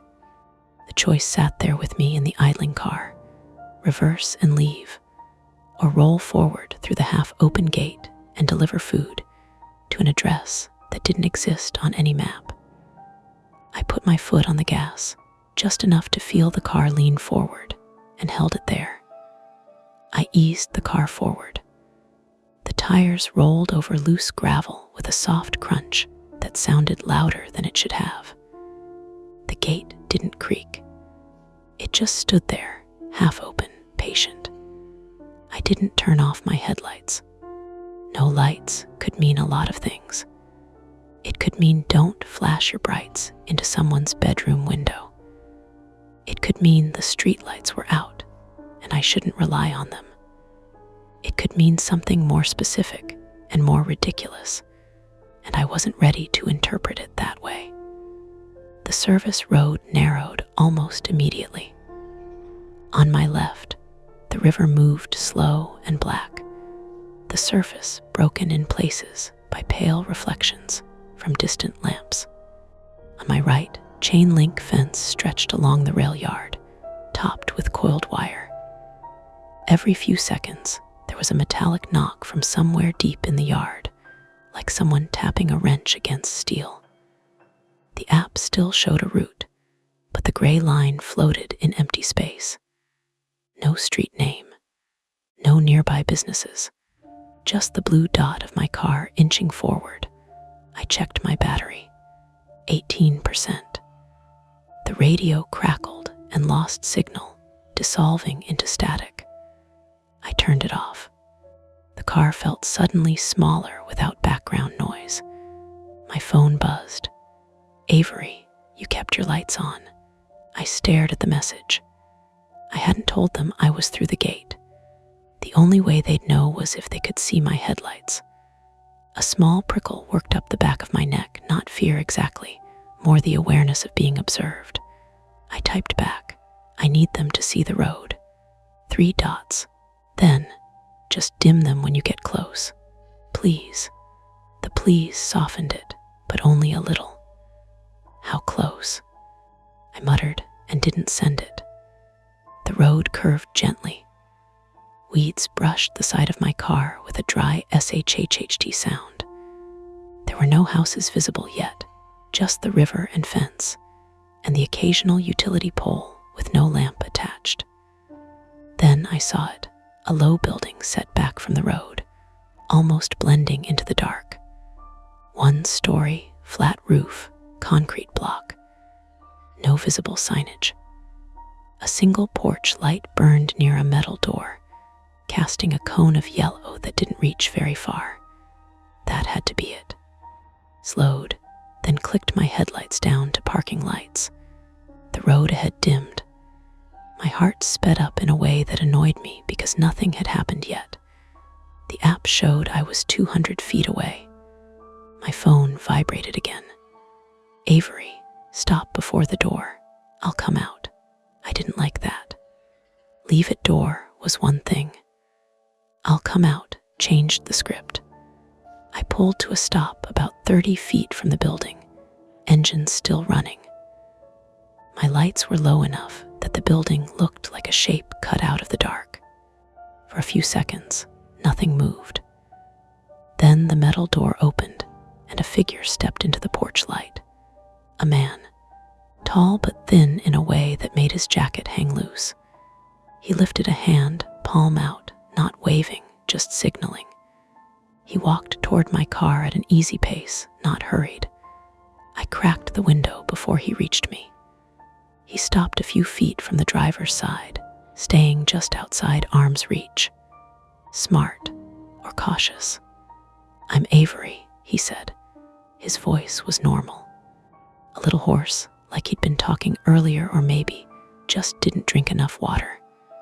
He looked about 35. Pale, dark hair pushed back with his fingers, clean shaven, no visible injuries, no obvious signs of anything. I'm Mason, I said automatically. He nodded. Thanks for coming. Most drivers cancel. I almost asked why, but instead I lifted the bag slightly. Burrito bowl, 2 churros. Yeah. He glanced back at the building, then back at me. Listen, I need a favor. There it was. I'm not going inside, I said, not harsh, just clear. No, nothing like that. He stepped a little closer, lowering his voice. I need you to drive this around the back. The back. There's another door, my sister's there. She won't answer me, but she might answer you. I felt my shoulders tighten. Why would she answer me? She thinks I'm trying to take her somewhere. Are you? His mouth twitched, almost a smile. No, she's just not well, paranoid lately. She locked herself in. If she sees it's a delivery, she'll open up. That explanation landed in my chest and sat there heavy.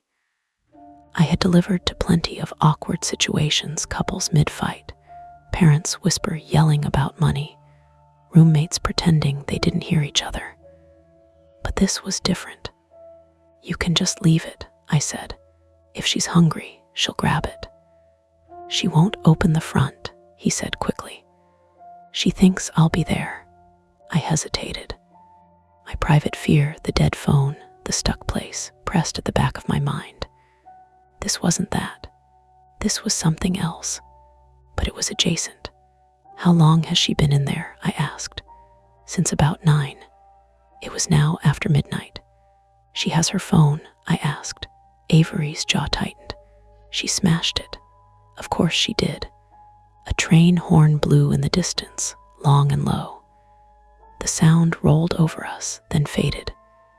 I can't get in, Avery continued. She locked the back door too. The windows are reinforced, long story. She's had episodes before. If she doesn't take her meds tonight, it's going to get worse. I studied his face. No wild eyes, no sweating. He seemed tired more than anything. Why not call for help? I asked. I did. He gestured vaguely toward the city. They said if she's not actively harming herself or anyone, they won't break in. And if I push it, they'll escalate and she'll never trust me again. He looked at me in a way that made me feel like I was being handed something fragile. I just need you to drive around back, he repeated. Knock, say your delivery. If she opens, I can talk to her through the doorway. That's it. It sounded simple when he said it. It also sounded like a situation that could tilt sideways fast. "What's the address back there?" I asked, stalling. He let out a breath that might have been a laugh. "Same building." I glanced at my phone. 15%. If I drove around back and something happened, if my car got blocked in, if my phone died, if she panicked and thought I was part of something, I would be exactly where I hated being. Off map, low battery, no clean exit. Avery seemed to read something in my face. "I'll stay where you can see me," he said. "I won't come near you unless you ask." "Why not just text her from my phone?" I said. "Let her see a different number." "She won't trust that either." We stood in that strange in-between. The river moved. The rail yard clanked. Somewhere behind the building, a loose piece of metal rattled in the wind. "I don't want trouble," I said finally. "I don't either. Is she violent?" "No," he said quickly. Then slower, "Not usually." That usually hung there. "And if she does open, then you leave. I'll tip you extra for trying." There it was, the transactional solution. I looked at the building again. No other cars visible. No other lights. "Okay," I said before I could talk myself out of it. "I'll drive around. You stay here." Relief flashed across his face, quick and unguarded. "Thank you." He stepped back, raising his hands slightly like he was showing he meant no harm. I rolled up the window and put the car in drive. The service road narrowed further as it curved behind the building. The gravel gave way to cracked asphalt. There was a dumpster tipped slightly on one side and a stack of wooden pallets leaning against the wall. No streetlights here, just my parking lights and the faint glow from the rail yard bleeding over the fence. The back of the building had a metal door identical to the front. No porch light. I stopped about 10 feet away and killed the engine. Instant quiet. The kind that makes every small sound feel intentional.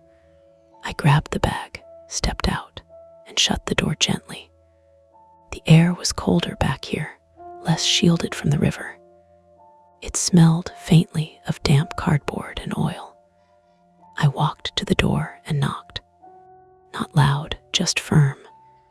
Nothing. I waited, listening. At first I heard only the river and the distant metallic clanks. Then movement inside, a scuff, a pause. I knocked again. "I'm with delivery," I called. "Food order for Avery." Silence. Then a voice muffled through the door, female, young. "He's there, isn't he?" "No," I said automatically. "He's at the front." A pause. Then, sharper. "Is he alone?" The question hit me in a way I didn't expect. "As far as I know," I said, which was technically true. "You're lying," she said, but it didn't sound angry. It sounded tired. "I'm not," I said, and realized how unconvincing that probably sounded through a closed metal door at midnight on an unmarked service road. There was a scraping sound, like something heavy being moved. My heart rate ticked up. "Can you slide it back and leave?" she asked. "I can," I said quickly. "I'll set it down and step away." I crouched and placed the bag at the base of the door. Then I stepped back 5 paces, hands visible, like I was the one being assessed. I heard the faint click of a lock, then another. Then the door opened an inch. A chain held it. I caught a glimpse of her face through the gap. Early 20s. Pale, dark circles under her eyes. Hair pulled back too tight. She looked at me, not through me, not past me, at me. "Is he still out there?" she asked. "At the front," I said. "He said you haven't taken your meds." Her expression changed instantly, anger flashing across her face. "Don't listen to him," she said. "He just wants me to leave." "Leave where?" She hesitated. The chain rattled slightly as she leaned closer. "Did he tell you this address isn't on maps?" she asked. My stomach dropped a fraction of an inch. "No," I said carefully.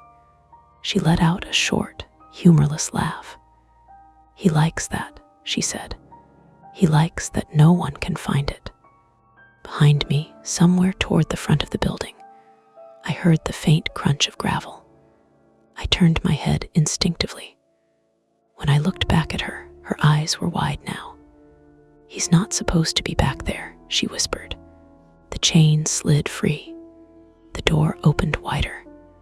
And that's when the lights along the rail yard fence snapped on all at once, bright white floodlights that washed the back of the building in sudden glare. I flinched, blinking. From the front of the building came the sound of another engine. Not mine. Another car pulling in through the gate. My phone buzzed in my pocket. I didn't need to look to know the battery was lower. Behind me, tires rolled over gravel closer. The woman stepped fully into the doorway, barefoot on cold concrete, and grabbed my sleeve. "That's not his car," she said.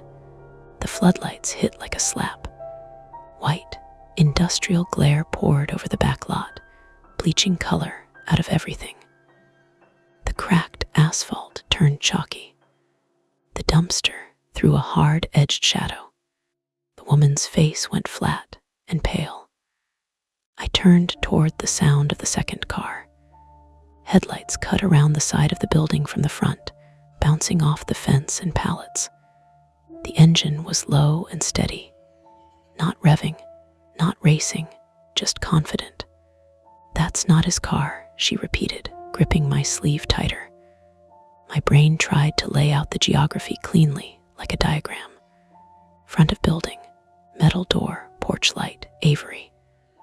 Side of building, narrow strip of asphalt connecting front to back. Back of building, me, the woman, my car parked 10 feet away facing the door. Beyond that, river on one side, rail yard fence on the other. Only one way in and out, the half-open gate at the front. The second car rounded the corner and came into view. Dark sedan, government beige, no visible logos. It rolled to a stop between my car and the path back to the front, blocking me in. The driver's door opened. A man stepped out in a navy jacket with reflective lettering across the back. Railway security. I felt a strange, quick rush of relief, so strong it almost made me laugh. Not kidnappers, not some silent convoy, just security. He was mid-40s, stocky, shaved head, flashlight already in his hand. He looked annoyed more than anything. "What the hell is going on back here?" he called. The woman let go of my sleeve and stepped back toward the doorway, like the light itself had pushed her. "I didn't call them," she said under her breath. I raised both hands slightly, still holding nothing. "Delivery driver," I called out. "I was told to use the service road." Security guy swept his flashlight beam across my car, then over the building, then landed it on the woman. "And you are?" he asked her. She didn't answer. Footsteps crunched on gravel from the front. Avery appeared around the corner, hands out, same gesture he'd used with me. "It's fine," he said quickly. I told him to come around back. Security turned his head slowly. "You can't be back here after 11 without clearance." "We live here," Avery said. Security snorted. "This is rail property." "No," Avery said, and there was an edge in his voice now. "It's leased." The two men stared at each other in a way that suggested this wasn't their first conversation. I stayed very still, my phone buzzing faintly in my pocket like an insect trying to escape. "Your floodlights triggered motion," security said, "and I've got a report of a vehicle entering through the gate." "That's me," I said. My voice sounded too loud in the bright lot. Security turned the flashlight on me. The beam was blinding up close. I squinted. You got ID? I did. In my wallet. In my back pocket. The act of reaching for it suddenly felt like a choice with consequences. I glanced at Avery. His jaw was tight. The woman hovered just inside the doorway. I pulled my wallet slowly and handed over my driver's license. He studied it under the floodlight glare. You know this road isn't public, right? He said. No, sir, I said automatically. The address was on my app. He held the flashlight under his chin now, which made him look like he was telling a campfire story he didn't enjoy. Address? He asked. 14.5 Larchmont Spur, I said. He blinked once. There's no Larchmont Spur, he said flatly. The woman let out a quiet sound, half a laugh, half something else. Avery stepped forward. It's the old designation. Security ignored him. You need to leave, he told me. Now, that should have been simple. Attempt 1, leave, I nodded. Okay. I moved toward my car, aware of everyone watching the small decisions of my body. I opened the door, slid into the driver's seat, and turned the key. Nothing, just a thin clicking sound. My stomach dropped. I tried again. The engine coughed once, then died. Battery, of course. I'd been idling with lights on. I'd killed the engine in the back lot. The cold didn't help. I stared at the dash. The lights flickered faintly. Behind me, security's voice sharpened. Problem, I swallowed and got out again. Car won't start. He walked over, flashlight beam bouncing across my hood. Pop it, he said. I pulled the lever and lifted the hood. The metal was cold under my fingers. The engine looked normal, which meant nothing to me. Security leaned in, sniffed once like he could smell a lie. Battery's weak, he said. You got cables? No, he exhaled sharply through his nose. You've got to be kidding me. Avery took a step forward. I can, security shot him a look that stopped him mid-sentence. You, security said to Avery, go inside. She won't, Avery said, gesturing toward his sister. Security's flashlight flicked to her. You live here? He asked. She hesitated, then, yes. You got a lease? Free answered before she could. Yes. Security looked unconvinced. My phone buzzed again. I slipped it out. 10%. A text from the delivery app, customer waiting. Complete order soon to avoid penalty. I almost laughed. Can you jump me? I asked security. He hesitated just long enough to make it uncomfortable. I'm not supposed to, he said. Liability. I'll sign something, I said. Or you can just watch me sit here until my phone dies and your floodlights stay on all night. He stared at me for a long moment. Then he walked back to his sedan. Attempt 2, get a jump and leave. He popped his trunk, pulled out cables with the resigned air of someone who's done this too many times. We hooked them up. His engine idled steady. Give it a minute, he said. The floodlights hummed overhead. The woman had retreated into the doorway again, watching. Avery stood halfway between us and the building, not close enough to be accused of interfering, not far enough to be uninvolved. I tried the ignition again. The engine sputtered, then caught. Relief flooded through me so hard my hands shook. Keep it running, security said. I will. I closed the hood carefully, like loud movements might scare the engine back to sleep. Security unhooked the cables. You're leaving, he said. Yes, sir. I slid into the car again. The headlights cut back on at full brightness. I shifted into reverse and froze. The path back to the front of the building was blocked, not by the security car. Heavy sliding metal barrier that had dropped across the service road at the front gate. I could see it from here because the floodlights illuminated the entrance. A thick steel arm now spanned the opening that had been half open before. Security followed my gaze. Gate auto closes after midnight, he said. Motion triggers it. It was open, I said. It closes. Can you open it? He frowned. It's on a timer. Controls at the main office. Where's that? Other side of the yard. The rail yard. Behind the fence topped with coiled wire. You're kidding, I said. He didn't smile. You shouldn't have been back here, he repeated. My phone vibrated again. 9%. The woman stepped out of the doorway once more. It locks until 5, she said. Security shot her a look. That's not your concern. It is if he's stuck, she said, nodding toward me. Avery's expression had shifted. The earlier politeness was gone. He looked tense now, calculating. How far is the main office? I asked.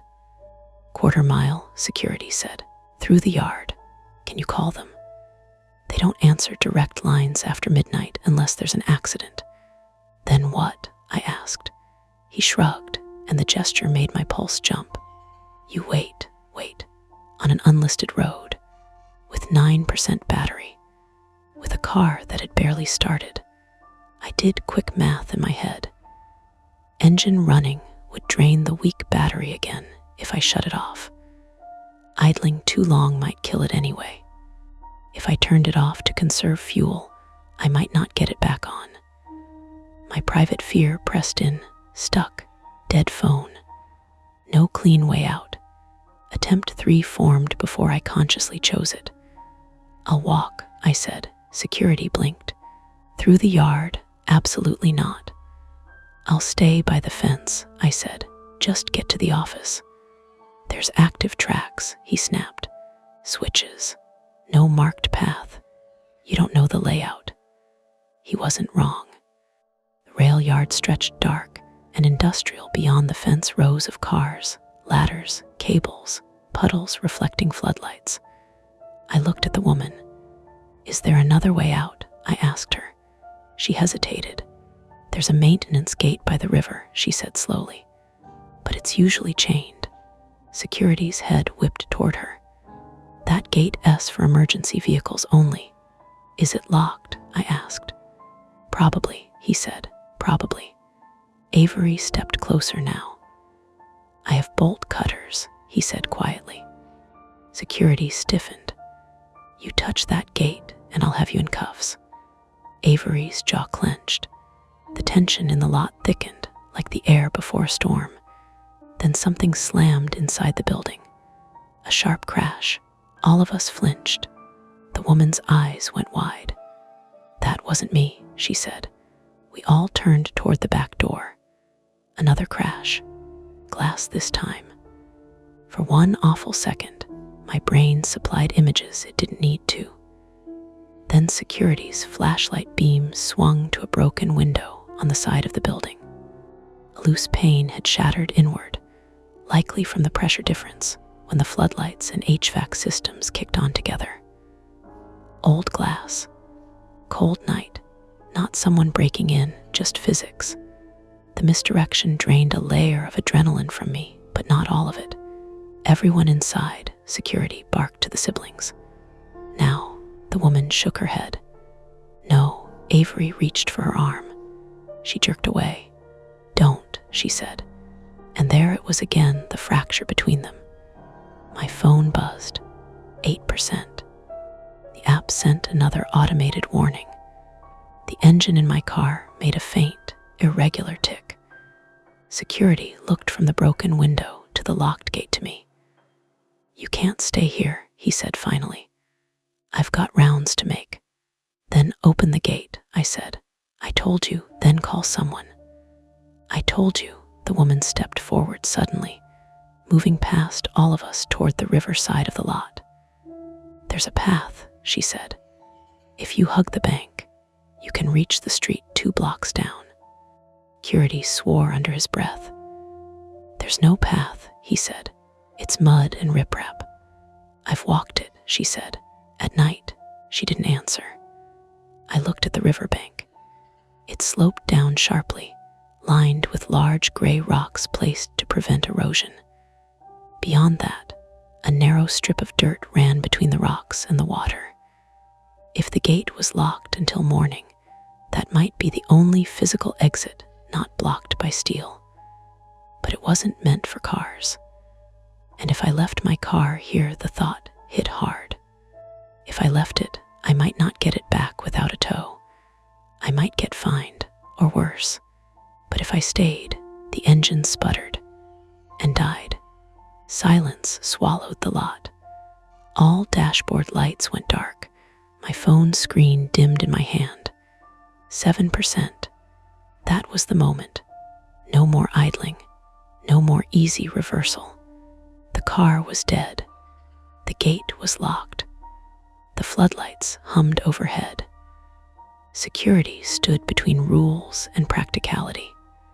Avery and his sister stood between each other, and something I didn't understand. And the only open direction left was the uneven riverbank in the dark. Retreat, the simple kind, was gone. The engine dying felt like a door closing somewhere behind my ribs. No dashboard glow. No comforting hum. Just the floodlights above us and the river making that slow, constant sound like someone dragging a wet sleeve across concrete. Okay, I said, mostly to myself. Okay. I'm not staying until 5. Railway security, his name tag said HARRIS, rubbed a hand over his shaved head like he could scrub the situation off. You're not crossing the yard, he said, voice tight. You're not cutting any gates. And you, he pointed his flashlight at Avery, are going back inside before I trespass you for real. Avery didn't move. His face had changed. The polite, controlled mask was still there, but it was thinner now, stretched tight over something impatient. We can solve this, Avery said. He spoke like a guy in a meeting, like we were all being unreasonable. Harris, I'll open the river maintenance gate. Driver walks out. Problem done. Harris's jaw flexed. That gate is chained for a reason. It's not your reason, Avery shot back. The woman, his sister, I reminded myself, even though that word suddenly felt like a piece of clothing that didn't fit, had her arms wrapped around herself. Bare feet on cold concrete. Every so often she'd glance at the fence, as if she could see through it. My phone screen lit in my hand. 5%. No signal bars. Just a little SOS icon that meant my phone could maybe talk to something if it felt like it, but not enough to bet my life on. I shoved it back into my jacket pocket, like I could keep the battery warm with body heat. I'm taking the river path, I said. You said there's a maintenance gate by the water. Show me. Harris's flashlight swung toward me. No. I don't need your permission, I said, and heard my voice crack on the last word. He stared at me like he wanted to argue. Then his gaze shifted past me to the riverbank. I've pulled people out of that water, he said, softer. Not dead, hypothermic, broken ankles. You fall on those rocks. You're not just getting wet.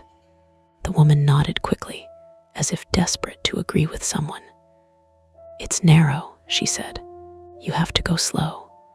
And the rocks move. Avery made a small noise in his throat that sounded like impatience.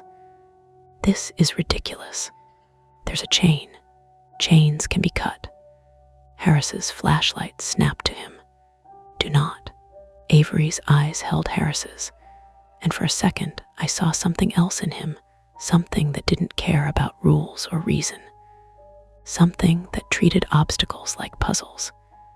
He turned his head slightly, looking toward the broken window on the side of the building. Then he moved, fast. He stepped into the shadow where the floodlights didn't reach as hard, cutting toward the building's back corner. Harris started after him automatically, flashlight beam bobbing. Avery, the woman called, and her voice cracked like she'd been saving it up. Avery didn't even look back. I ran a step after them, then stopped, torn between stupid options. My car sat dead. My phone was dying. The only authority here was a security guy whose job was to protect rail property, not me. And Avery was moving like he'd already chosen the direction all of us would go. Harris reached the broken window first.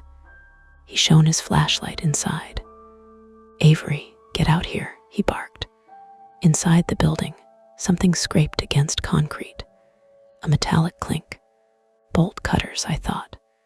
The way Avery had said it earlier, I have bolt cutters, like it was normal kitchen knowledge. The woman flinched. "He keeps them inside," she whispered, almost to herself. "Why?" I asked. She swallowed. Eyes flicked to my dead car, then to the locked gate, then back to me. Because he likes things that open when they shouldn't. That sentence landed wrong. Not supernatural wrong, human wrong. The kind of wrong you hear in a true crime podcast when someone describes a person's quirks, and you realize those quirks were rehearsal. Harris was still at the window. "Avery," he shouted again. Avery appeared in the opening, half his body silhouetted by the flashlight beam. He had something in his hands. Not bolt cutters, a crowbar. He swung it up, not at Harris's head, but at the flashlight itself. Metal met plastic with a crack. The light went out, and in the same motion, Avery shoved Harris back. Harris stumbled, caught himself on the wall, and his shoulder hit hard enough that I heard it over everything. "Back off," Avery said. His voice wasn't hoarse now. It was flat and clear. "Both of you." The woman let out a small sound and retreated into the doorway, like she wanted the building to swallow her back in. My mouth went dry. "What are you doing?" I asked. Avery's eyes flicked to me, ending the discussion. Harris recovered fast. He reached toward his belt, radio, cuffs, maybe a baton. Avery raised the crowbar a little higher. The floodlights hummed. The river kept moving. Somewhere in the rail yard, a train car clanked like it was rolling an inch on its own. Harris's voice dropped into something controlled. "Put it down, Avery." Avery laughed once, sharp. "You don't even know my name." A beat. Harris's posture changed, just a fraction. Like the ground had shifted under a foot he didn't expect to move. The woman's face went slack with dread. "What?" I said, and hated how small it sounded. Avery's gaze slid to her. "Tell him," he said, almost gentle. "Tell him what you told the driver." She shook her head hard. Tears brightened in her eyes but didn't fall. He sighed like she was being difficult. "Fine." He looked back at me. "This place isn't on maps because it's not supposed to exist," he said. "Not for you, not for drivers, not for anyone who might show up unexpectedly." "Why?" I asked. Harris took a careful step sideways, keeping distance. "Because it's a service corridor. Because the rail company doesn't want liabilities." Avery's mouth curled. "Sure, that's the corporate version." Flicked the crowbar toward my pocket. "Your phone, give it to me." I froze. It was such a simple demand. Not get in the building, not walk to the river, just the glass rectangle my whole sense of direction depended on. My private fear rose up like bile. Dead phone, no help, no proof, no way to tell anyone where I was. "No," I said. Avery's eyes narrowed. "You don't get it. I'm not asking." Harris moved, quick, decisive. He lunged for Avery's arm. Avery swung the crowbar sideways. It caught Harris across the forearm with a dull, sick sound that made my teeth hurt. Harris grunted and fell back, cradling his arm. "Jesus," I breathed. Avery didn't even look at the damage like it mattered. He pointed the crowbar at me again. "Phone," he repeated. I backed away until my shoulder hit the metal door frame behind me. The woman was inches away now, pressed into the doorway like she was trying to become part of it. "Give it to him," she whispered. "Please, just give it, then go." "And you?" I hissed back, her eyes flashed. "I can't." Avery heard that, and something flickered in his face, annoyance, then a tight smile. Harris, hunched and pale, forced his radio up with his good hand. "Unit," he tried. "Static." He tried again, voice louder. Only static answered, like the air itself was shrugging. Avery's smile widened a fraction. "Dead zone," he said, like he was proud of the word. I felt my hand move almost on its own toward the center console of my dead car, pepper spray. A cheap plastic cylinder that had always felt like a toy. Avery noticed. "Don't," he said, and stepped forward fast. My fingers closed on the pepper spray, and I spun, arm up. I pressed the trigger. A thin stream shot out, and the wind off the river caught it. It blew back into my own face. My eyes lit on fire. Instant burning. Throat clamping. Breath turning into a cough that felt like it scraped my airway. "Ah," I choked, staggering. The woman grabbed my sleeve again, pulling me sideways into the doorway to keep me from falling backward onto the asphalt. Avery cursed, wiping at his own eyes too, but less affected. He'd been just out of the main mist. Harris made a sound between pain and triumph. "Nice." "Shut up," I croaked. Tears streamed down my face uncontrollably. I couldn't see clearly, just bright white floodlights smeared into a halo. Avery's footsteps came toward us. "Get inside," he snapped at the woman. "No," she yelled, and her voice surprised me, big, raw, finally uncontained. I heard movement, her shifting her weight, kicking something. A loud clatter. Then the scrape of metal on concrete. Avery swore again, closer now.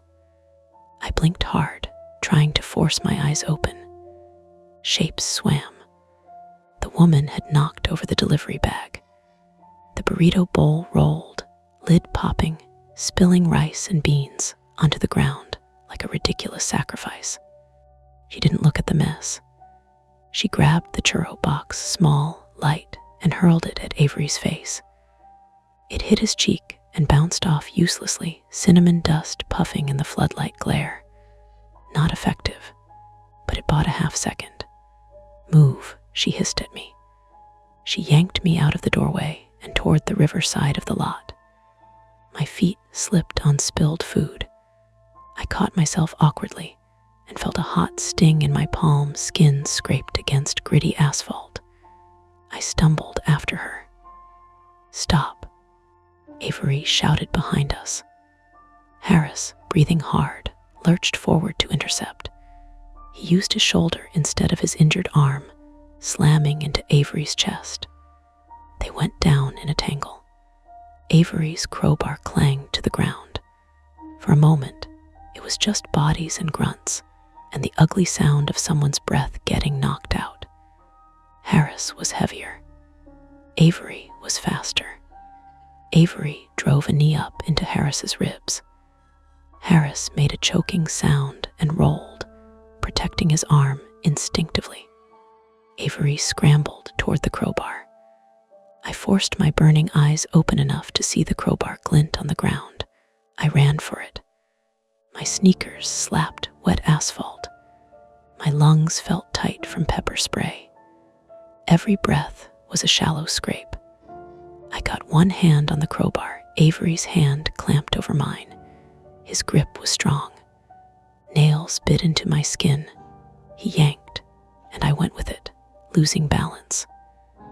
My knee hit the ground hard. Pain shot up my leg.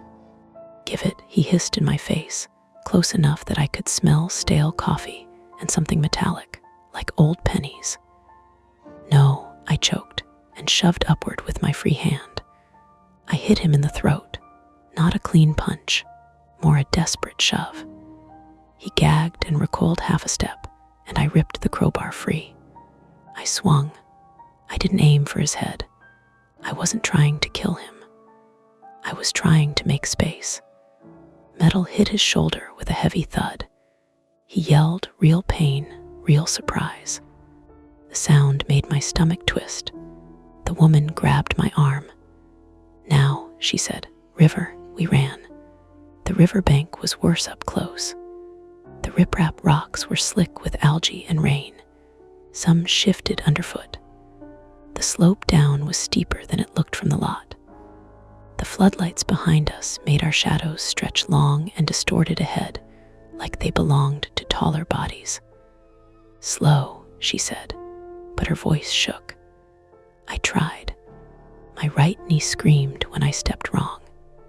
My scraped palms stung every time my fingers flexed. My eyes still burned and watered, making the rocks blur. Behind us, Avery's footsteps pounded toward the edge of the lot. "Harris," he shouted, furious now. "Harris, stop them." Harris wheezed something that might have been no, or might have been go.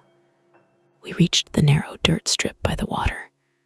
The river was right there, dark, cold, moving, indifferent. The dirt was mud in places. My foot slid, and I windmilled my arms, nearly going over. The woman caught my jacket and hauled me back with surprising strength. "Don't look down," she said. "Look at the rocks." We edged along the bank, 10 feet, 20. The maintenance gate came into view, 2 metal posts with a chain looped through, exactly as she'd said. Chained, thick, rusted. "No," I whispered. She rattled it anyway, like the chain might give out if we insulted it hard enough. It didn't. Behind us, Avery appeared at the top of the rocks, floodlight glare behind him. He looked like a cutout against white. He held something now. Bolt cutters. Of course, he must have grabbed them from inside after all. He climbed down onto the rocks with careful steps, like he'd done it before, like he knew which stones wouldn't shift. "End of the line," he called. His voice carried over the water. My phone buzzed one last time in my pocket, then went dead. Screen black, battery gone. I swallowed, throat raw.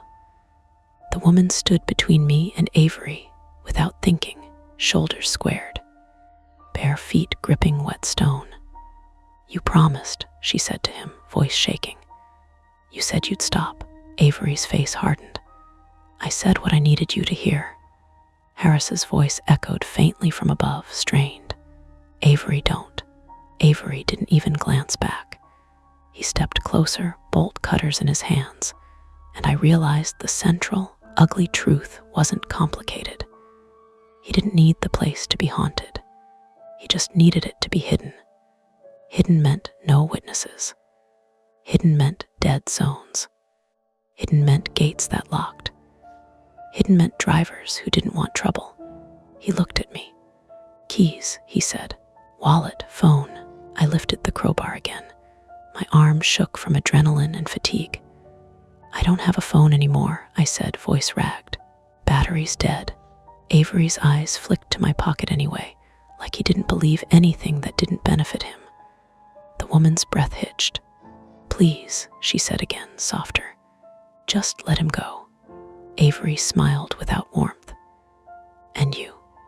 Her eyes hardened. "I'll go with him." Avery laughed, a single bark.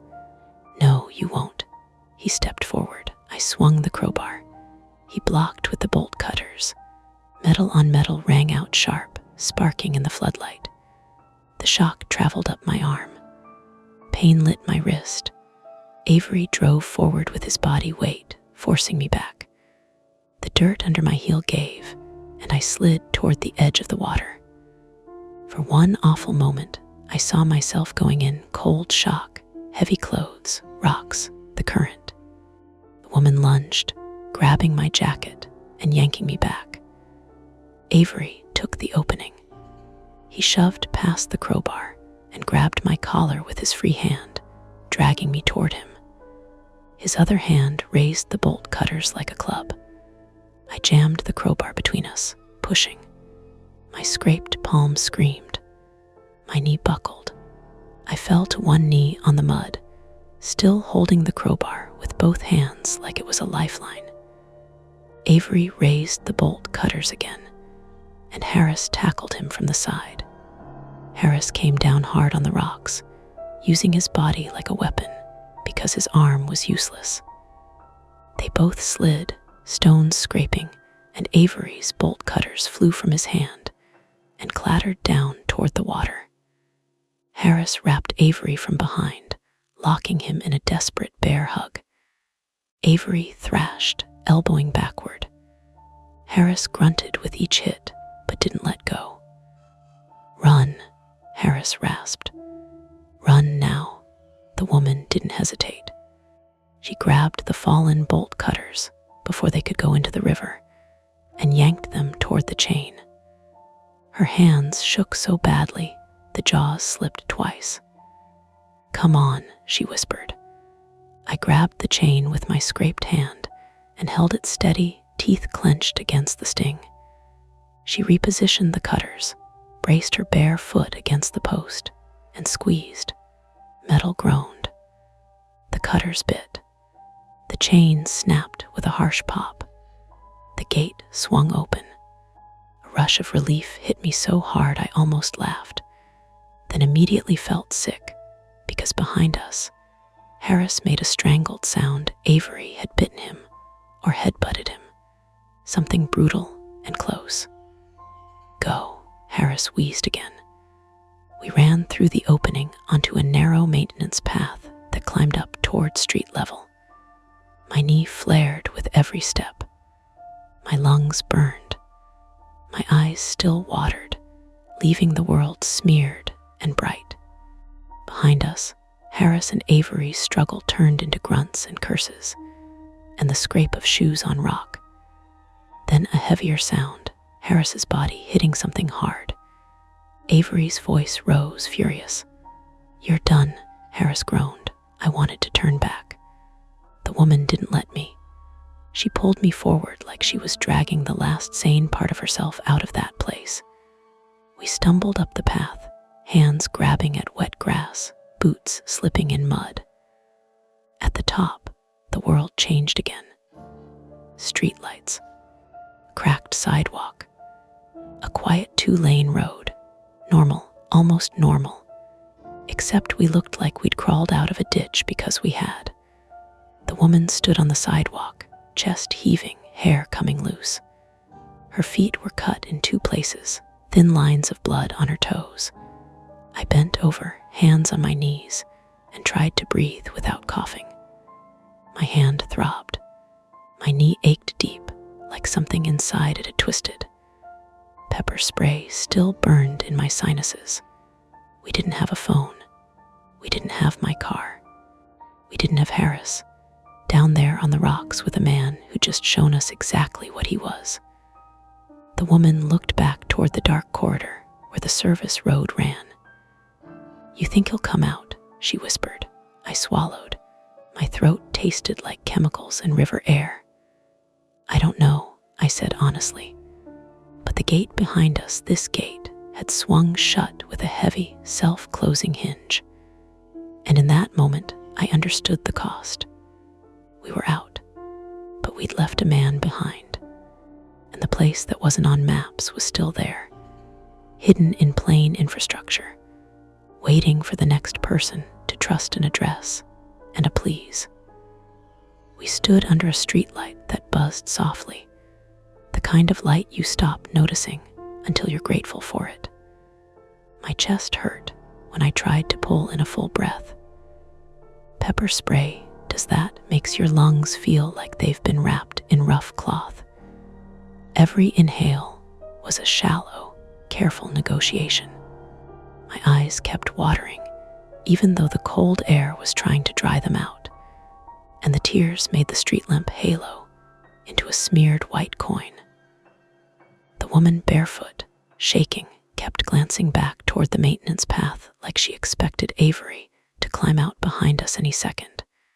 He didn't. Not right then, anyway. Cars passed us. 2, 3.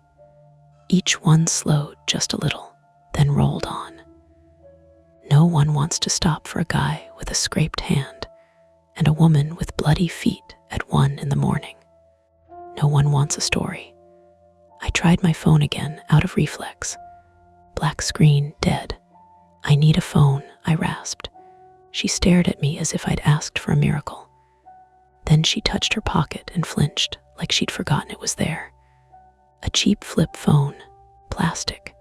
The kind that exists for one job, call and text, nothing else. The screen was cracked. I hid it, she said. From him. Does it work? I asked. She pressed the power button. The screen lit dimly. 2 bars of signal. I didn't know whether to laugh or cry. What's your name? I asked, because I realized I still didn't have it, and everything about that made me feel stupid. She hesitated. Nora, she said, then, quieter, Nora Vance. Nora, I repeated, grounding it in my mouth. Okay, Nora, call 911. Her hands shook. She hit a wrong button, swore under her breath, hit another, then held the phone to her ear like it might burn her. While it rang, I stared up and down the street, mapping where we were with the limited landmarks I could see. A corner store 2 blocks away with a glowing sign. A row of closed storefronts. A bridge over the river somewhere to our right, the faint outline visible against the low clouds. The city was doing what it always did, moving on. 911, what's your emergency? Came a voice from the phone, tinny and calm. Nora's eyes flicked to me. You tell them, I said. Just tell them what happened. She swallowed hard. We need police and an ambulance, she said. There's a man's security, he's hurt, and there's another man with a crowbar. We're by the maintenance path off the river. It's its rail property. The dispatcher asked for an address. Nora froze. I felt my stomach twist. Tell them the cross street, I said quickly. The closest one, anything. Nora looked around, panicked, then pointed at a street sign across the road. Easton End and Barlow, she said, near the river. The dispatcher's questions came steadily. Nora answered in fragments. I leaned in and filled gaps when I could. Dead car battery, gate locked, security guard named Harris, a man named Avery who demanded my phone and keys. The dispatcher asked for a description of Avery. I gave it. Tall, thin, dark hair, mid-30s, navy jacket. I left out the part about him smiling when things went wrong because that sounded like a movie detail, and I couldn't stand the idea of being dismissed. While Nora spoke, I noticed the tremor in my hands wasn't just adrenaline anymore. It was cold and shock settling in, choosing its spots. My right knee had stiffened. Every time I shifted weight, it sent a dull, deep ache through the joint, like something had been stretched in a way it wasn't meant to go. Nora's feet were worse than they looked at first glance. Small cuts, yes, but also bruising already blooming, toes swelling where she'd slammed them against rocks. She kept curling them without meaning to, like her body was trying to protect itself. Sirens arrived in the distance. Not close at first, then closer. Nora held the phone tighter, knuckles whitening. I think I hear them, she whispered, like it might change things if she said it out loud. Stay right here, I told her. Don't move, don't go back, don't. I'm not going back, she snapped, and the sharpness in her voice startled both of us. It wasn't anger at me. It was anger at the whole idea. The first police cruiser pulled up and stopped hard at the curb, lights washing the street in red and blue. 2 officers got out, hands near their belts, eyes scanning. I lifted both hands again, palms out. I'd done it earlier with Avery, and it felt sick that it was instinct now. Delivery driver, I called. My voice sounded wrecked. We called. The officers approached, keeping space. One asked my name. I gave it. The other took Nora's flip phone and spoke to dispatch while watching our faces. An ambulance arrived right after. EMTs in dark uniforms, moving briskly, asking questions in that practiced tone that makes you feel both cared for and processed. They looked at my hand abrasion, embedded grit. They flushed my eyes with saline, which felt like relief and humiliation at the same time. They wrapped my palm and made me flex my fingers. Then they tested my knee. I tried to play it off until I stepped, and my leg wobbled slightly, betraying me. Likely a strain, possibly ligament involvement, the EMT said. We should get you checked. Nora refused to sit at first. She stood rigid, eyes fixed on the maintenance path. One of the EMTs coaxed her onto the ambulance bench and cleaned her feet. Nora flinched and hissed, then went quiet, jaw clenched, staring past the EMT's shoulder like she was somewhere else. The police asked Nora her relationship to Avery. She looked at me, then away. Not his sister, she said. The words landed like a stone in my gut. Not because I was surprised, some part of me had already known, but because hearing it made the whole thing sharper, uglier. What are you to him? An officer asked. Nora's mouth opened, closed, she swallowed. He said he'd help me, she said finally, when I didn't have anywhere. Help how? The officer pressed. Nora's eyes glistened. He had a place no one could find. There it was again. The map. The unlisted address. The officer's face didn't change much, but something in his eyes hardened, like a puzzle piece sliding into place. They separated us after that. Standard procedure. One officer took me aside while another stayed with Nora. They asked me to tell it from the beginning, and I did as cleanly as I could. The order, the pin in the river, the handwritten note, the half-open gate, the demand for my phone, the blowback from pepper spray, Harris tackling Avery at the river. When I got to Harris, the officer's gaze sharpened. Railway security officer, he asked. Yeah, I said. Harris, he got hit, arm, ribs maybe. He stayed behind. The officer spoke into his radio and I caught fragments. Rail corridor, possible assault, need access, gate controls. A second cruiser arrived, then a third. A supervisor, flashlights, radios. Quiet urgency. Someone asked if I could show them where the maintenance path entrance was. I pointed. I didn't move. My body had stopped wanting to move.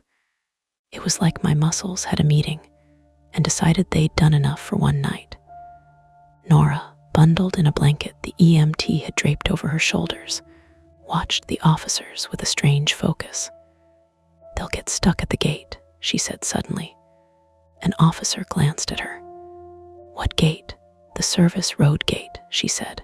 It locks. It's timed. It doesn't care who you are, the officer frowned. How do you know that? Nora's jaw tightened. Because he timed everything. Who? The officer asked, though they all knew. Avery, Nora said. He waits until midnight. He likes people panicking. She squeezed her eyes shut after saying it, like she'd tasted something bitter. The police did what police do with infrastructure problems. They called people who could open things. Rail operations, city contacts, someone with a code, someone with a key card. An hour passed in pieces. I sat on the ambulance bumper with a paper cup of water that tasted faintly like plastic. My wrapped hand throbbed. My knee ached every time I shifted. The night felt both too loud and too quiet. Sirens in the distance, a train horn far off, the murmur of voices around radios. At some point, an officer came back with a grim expression. They'd gotten into the service corridor. They'd found my car where I'd left it, dead, sitting under floodlights that made it look like evidence. They'd found Harris, alive, conscious, barely.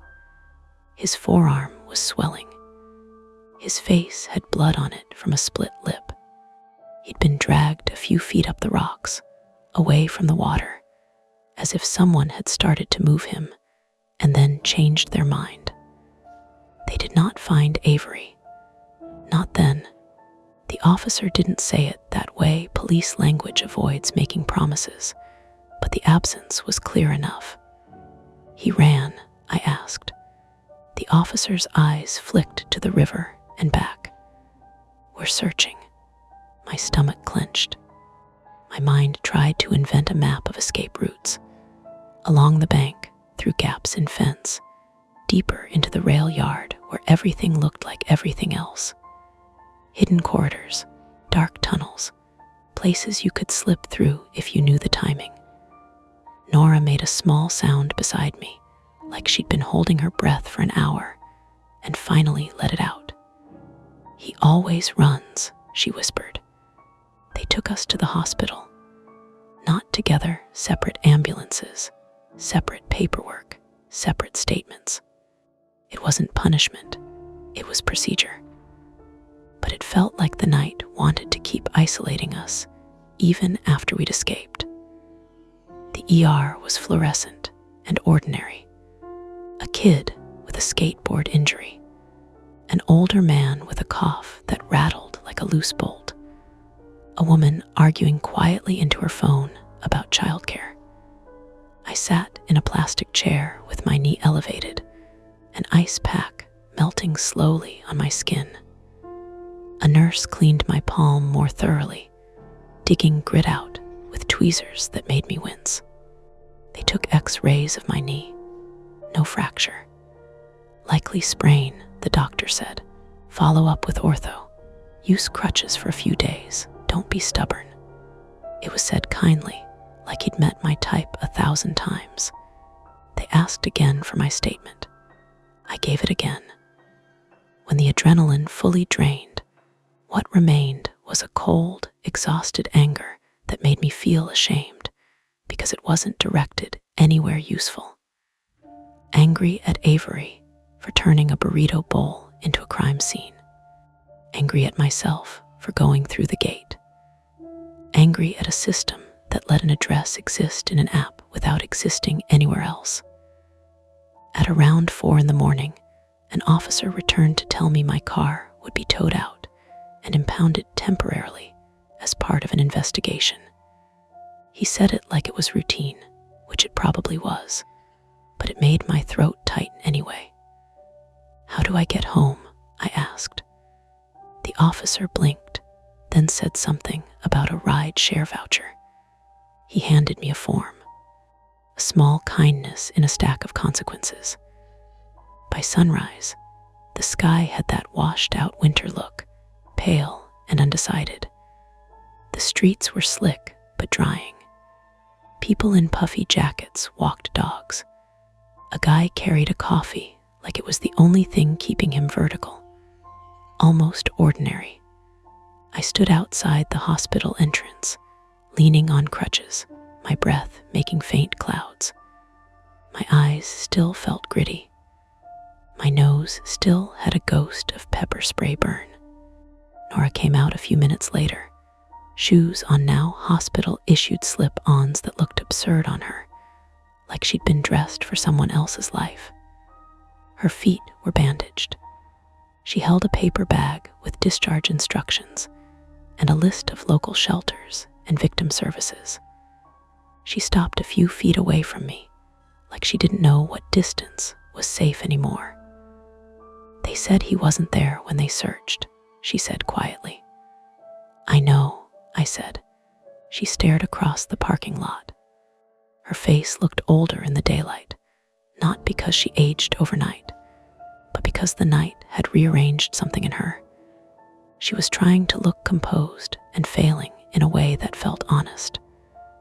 I didn't lie about everything, she said suddenly. I know, I said again, though I wasn't sure I did. He called himself Avery, she said. Sometimes he is Avery, Sometimes he's someone else. He has papers, different cards.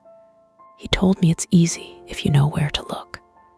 I felt a slow chill that had nothing to do with the cold air. Why did he order food? I asked. Why involve me? Nora's mouth tightened. He likes to see if people will come, she said. He says it tells you what kind of world it is, who follows directions, who asks questions, who cancels. My stomach turned. He picked you, she continued, then corrected herself quickly, as if the word felt wrong. Not you specifically, just whoever didn't cancel. The implications sat between us like a heavy object. Not supernatural, not mystical, just a human being building a trap out of infrastructure and routine. I looked down at my wrapped hand, at the abrasions that would heal into faint scars. What happens to you now? I asked. Nora shrugged one shoulder. They said I can't go back there, like I'd want to. Do you have family? I asked. She hesitated, then shook her head. Not here. An awkward silence stretched. Not the dramatic kind. The kind where you can hear a cart being pushed inside the hospital and a bird landing on a sign. I reached into my jacket pocket and pulled out the crumpled, cinnamon-dusted piece of paper I'd grabbed without thinking when we ran. The handwritten note, Use Service Road, no lights. I held it out. Nora stared at it like it was a dead insect. I've seen his handwriting, she said. That's his. That should have been satisfying. Evidence. A neat line from cause to consequence. Instead, it made my skin crawl, because it meant he'd touched the order before I ever saw it. Or someone at the restaurant had. Or it had been arranged. How did it get stapled to the bag? I asked, more to myself. Nora didn't answer. A car horn honked in the distance. Morning traffic waking up. The city sliding back into its daytime skin. I'm going to have to talk to my insurance, I said, and the normality of the sentence almost broke me. It felt obscene to reduce the night to paperwork. Nora gave a short laugh that wasn't humor. Yeah, she said, paperwork. We stood there another moment. Two strangers stitched together by a place that didn't exist on maps. Before she turned away, Nora said, He'll do it again. Maybe they'll catch him, I said, though I didn't fully believe it. Not because police were incompetent, but because the city was full of gaps and blind spots and unlabeled corridors. People slipped through them every day. Nora's gaze drifted to the river direction, though we couldn't see it from the hospital entrance. Maybe, she said. Then she walked toward a social worker waiting by a van, shoulders hunched against the cold. I watched her go until she disappeared behind the vehicle. My ride share pulled up.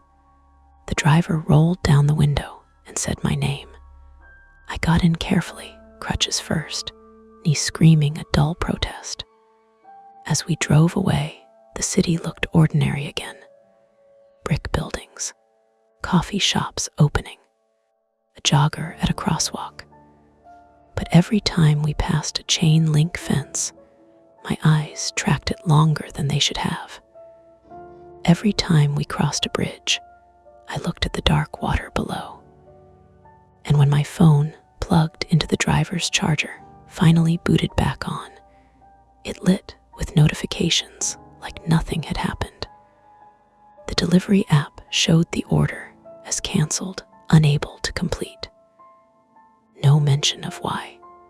No acknowledgement that a pin had been in a river, that a gate had closed, that a note had instructed me to dim my lights. Just a canceled order. I stared at the screen until it blurred again. Then, without thinking, I opened Google Maps and typed it. 14.5 Larchmont Spur. For a second, the search bar spun. And then, very briefly, autofill suggested it, like it had been there all along. My thumb hovered, heart thumping stupidly. The suggestion vanished. The app returned, No results found. I locked my phone and pressed it face down on my thigh like it had done something wrong. Outside the window, the city kept moving. And somewhere inside it, behind fences and gates and unlabeled roads, something stayed hidden, not a ghost, not a monster, just a man who understood how much people trusted directions. That's it for this nightmare. If you enjoyed it, please like the video, subscribe to Mia Horror Stories, and turn on notifications. It really helps keep the stories alive. And don't stop here. Dive into another one of our videos and keep the fear going.